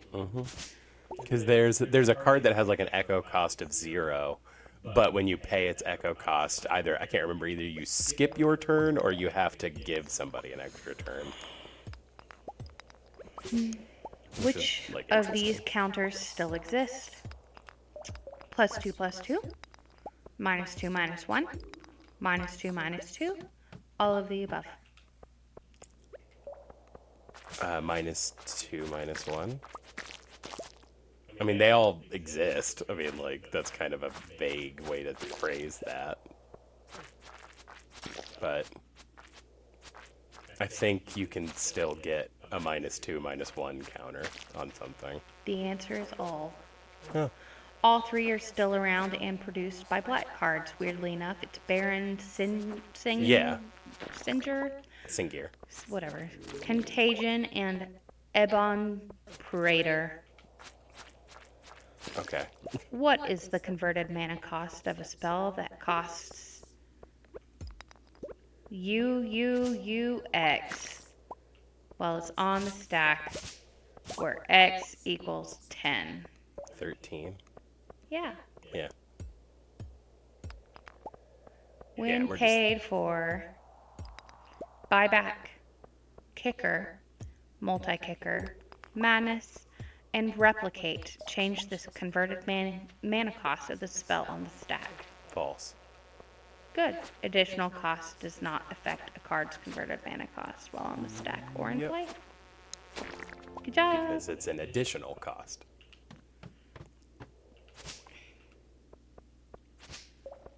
All right, we got a suggested one. Ooh. I was about to say, I'm just trolling till the end of the day. We got through the first week of Stardew in 3 hours. I mean, mind you, we paused and talked and did a bunch of other stuff, so it's not unheard So, of. true or false? I do kind of want that crab. Jujutsu Kaisen edition? That is an anime. Do you know anything about I it? don't specifically, but hey, you know. All right, cool. Then we'll do the other suggested one. I say we're here for the memes. I will. The other one is Taylor Swift trivia for kids. For kids. You know, I'm not going to talk big about that. I know a fair amount about Taylor Swift, What but not. year was Taylor Swift born? 1989. What is her natural hair color? Blonde? How tall is Taylor Swift? 5'10". What was her childhood best friend's name? I don't know. Abigail. Oh. In life full of serendipity. Is she actually 5'10"? Because that was a blind guess. Yes. What record label did she sign with first? Tiny Penis Records. I don't know. Big Machine Records. Yeah, I wasn't going to pull that. What is her brother's name? Taylor, Austin, Andrew, Alex. Austin? Yes. Yeah. What TV show was she on in 2009? X Factor? Supernatural, Gilmore Girls, CSI, or Grey's Anatomy? CSI? Yes. Interesting. How many cats does she have? 47. No. 2? Yes. Okay. What is one of her cat's names? Little piece of shit. I'll Little give fucker. you 4, okay? Boone, Sarah, Riley, Meredith. Riley. No. Sarah. No. I don't fucking know about Meredith. Taylor Swift's cats. Sorry. What state was she born in? Texas? Oh, no. Ohio? Pennsylvania. Really? Yeah. All right then. I did not know that. Do you want to play Who Said It, Taylor Swift or Shakespeare? Sure. Or guess the Taylor Swift song with just 2 words from the lyrics? I feel like Taylor Swift or Shakespeare sounds more fun. Okay. It's also longer. I mean, we've got 4.5-ish hours. Did I close my fist around something delicate? Did I shatter you? That's Taylor Swift. Yep. Yeah. Do you miss the rogue who coaxed you into paradise and left you there? That is Shakespeare. It's Taylor Swift. Real. My tongue will tell the anger of my heart, or else my heart concealing it will break. That's Shakespeare. Yes. Yeah. Past the curses and cries beyond the terror in the nightfall. I don't know. Shakespeare. Taylor Swift. Interesting. Now my eyes leak acid rain on the pillow where you used to lay your head. Well, I would assume that's Taylor Swift, but I don't think Shakespeare knew about acid rain. I don't either. I'd meet you where the spirit meets the bones in a faith-forgotten land. Shakespeare. Taylor Swift. Really? Your touch brought forth an incandescent glow, tarnished but so grand. So that sounds like Taylor Swift, but that makes me think that they're putting out a weird one. So I'm gonna say Shakespeare, No, but it's Taylor Swift. it's Taylor Swift. Holy shit. Love is merely a madness. Shakespeare. Yes. Okay. The old widow goes to the stone every day, but I don't. I just sit here and wait, grieving for the living. That's Taylor Swift. Yes. Yeah. How can it be said I am alone when all the world is here to look on me? Shakespeare. Correct. Yeah. And yet, to say the truth, reason and love keep little company together nowadays. Shakespeare. Good job. I wish to know the fatal flaw that makes you long to be magnificently cursed. I mean, I think that's Taylor Swift. It is. Yeah. Now you hang from my lips like the gardens of Babylon. That's Taylor Swift. My pride fell away. You were gonna confirm it. It's like, yeah, it is. My pride fell with my fortunes. Taylor Swift. No. Oh, that's Shakespeare. Okay. Staring out an open window, catching my death. That's Taylor Swift. Can't not think of all the cost and the things that will be lost. Yeah, we're gonna say Taylor on that one. Speak low if you speak love. That's Shakespeare. In the cracks of light, I dreamed of you. That's Taylor. Yes. Good job. I'm proud. Alrighty. Well, that was a fun. That was a fun. Yeah. Stardew and trivia stream. You know, I've like said, mostly playing Stardew because I just love it and love playing it, and I love making emo boys in Stardew. I did get to vent a little bit about the lack of, you know, reasonable male love interest options, so that's always a fun thing. And you know, I made it back and fine, and now we're just getting everything set back up the way it was. So we Yay. gonna call that a stream. I'm gonna go read now. Okay, I'm probably gonna eat something. 'Cause I literally only had some like rice snacks today. But yeah, I'm gonna probably waste the last bit of my energy chopping trees, and You then have to elaborate on rice snacks because it sounds weird. what are they? The Quaker Oats little like flavor dusted rice circles. I don't know what the brand of them is. Rice Crisps. Yeah. Again, we went to Costco, so we always managed to make it home with a bunch of random stuff. So okay. Yay. Well, now that I've definitely leveled up, I should probably blow all of my energy.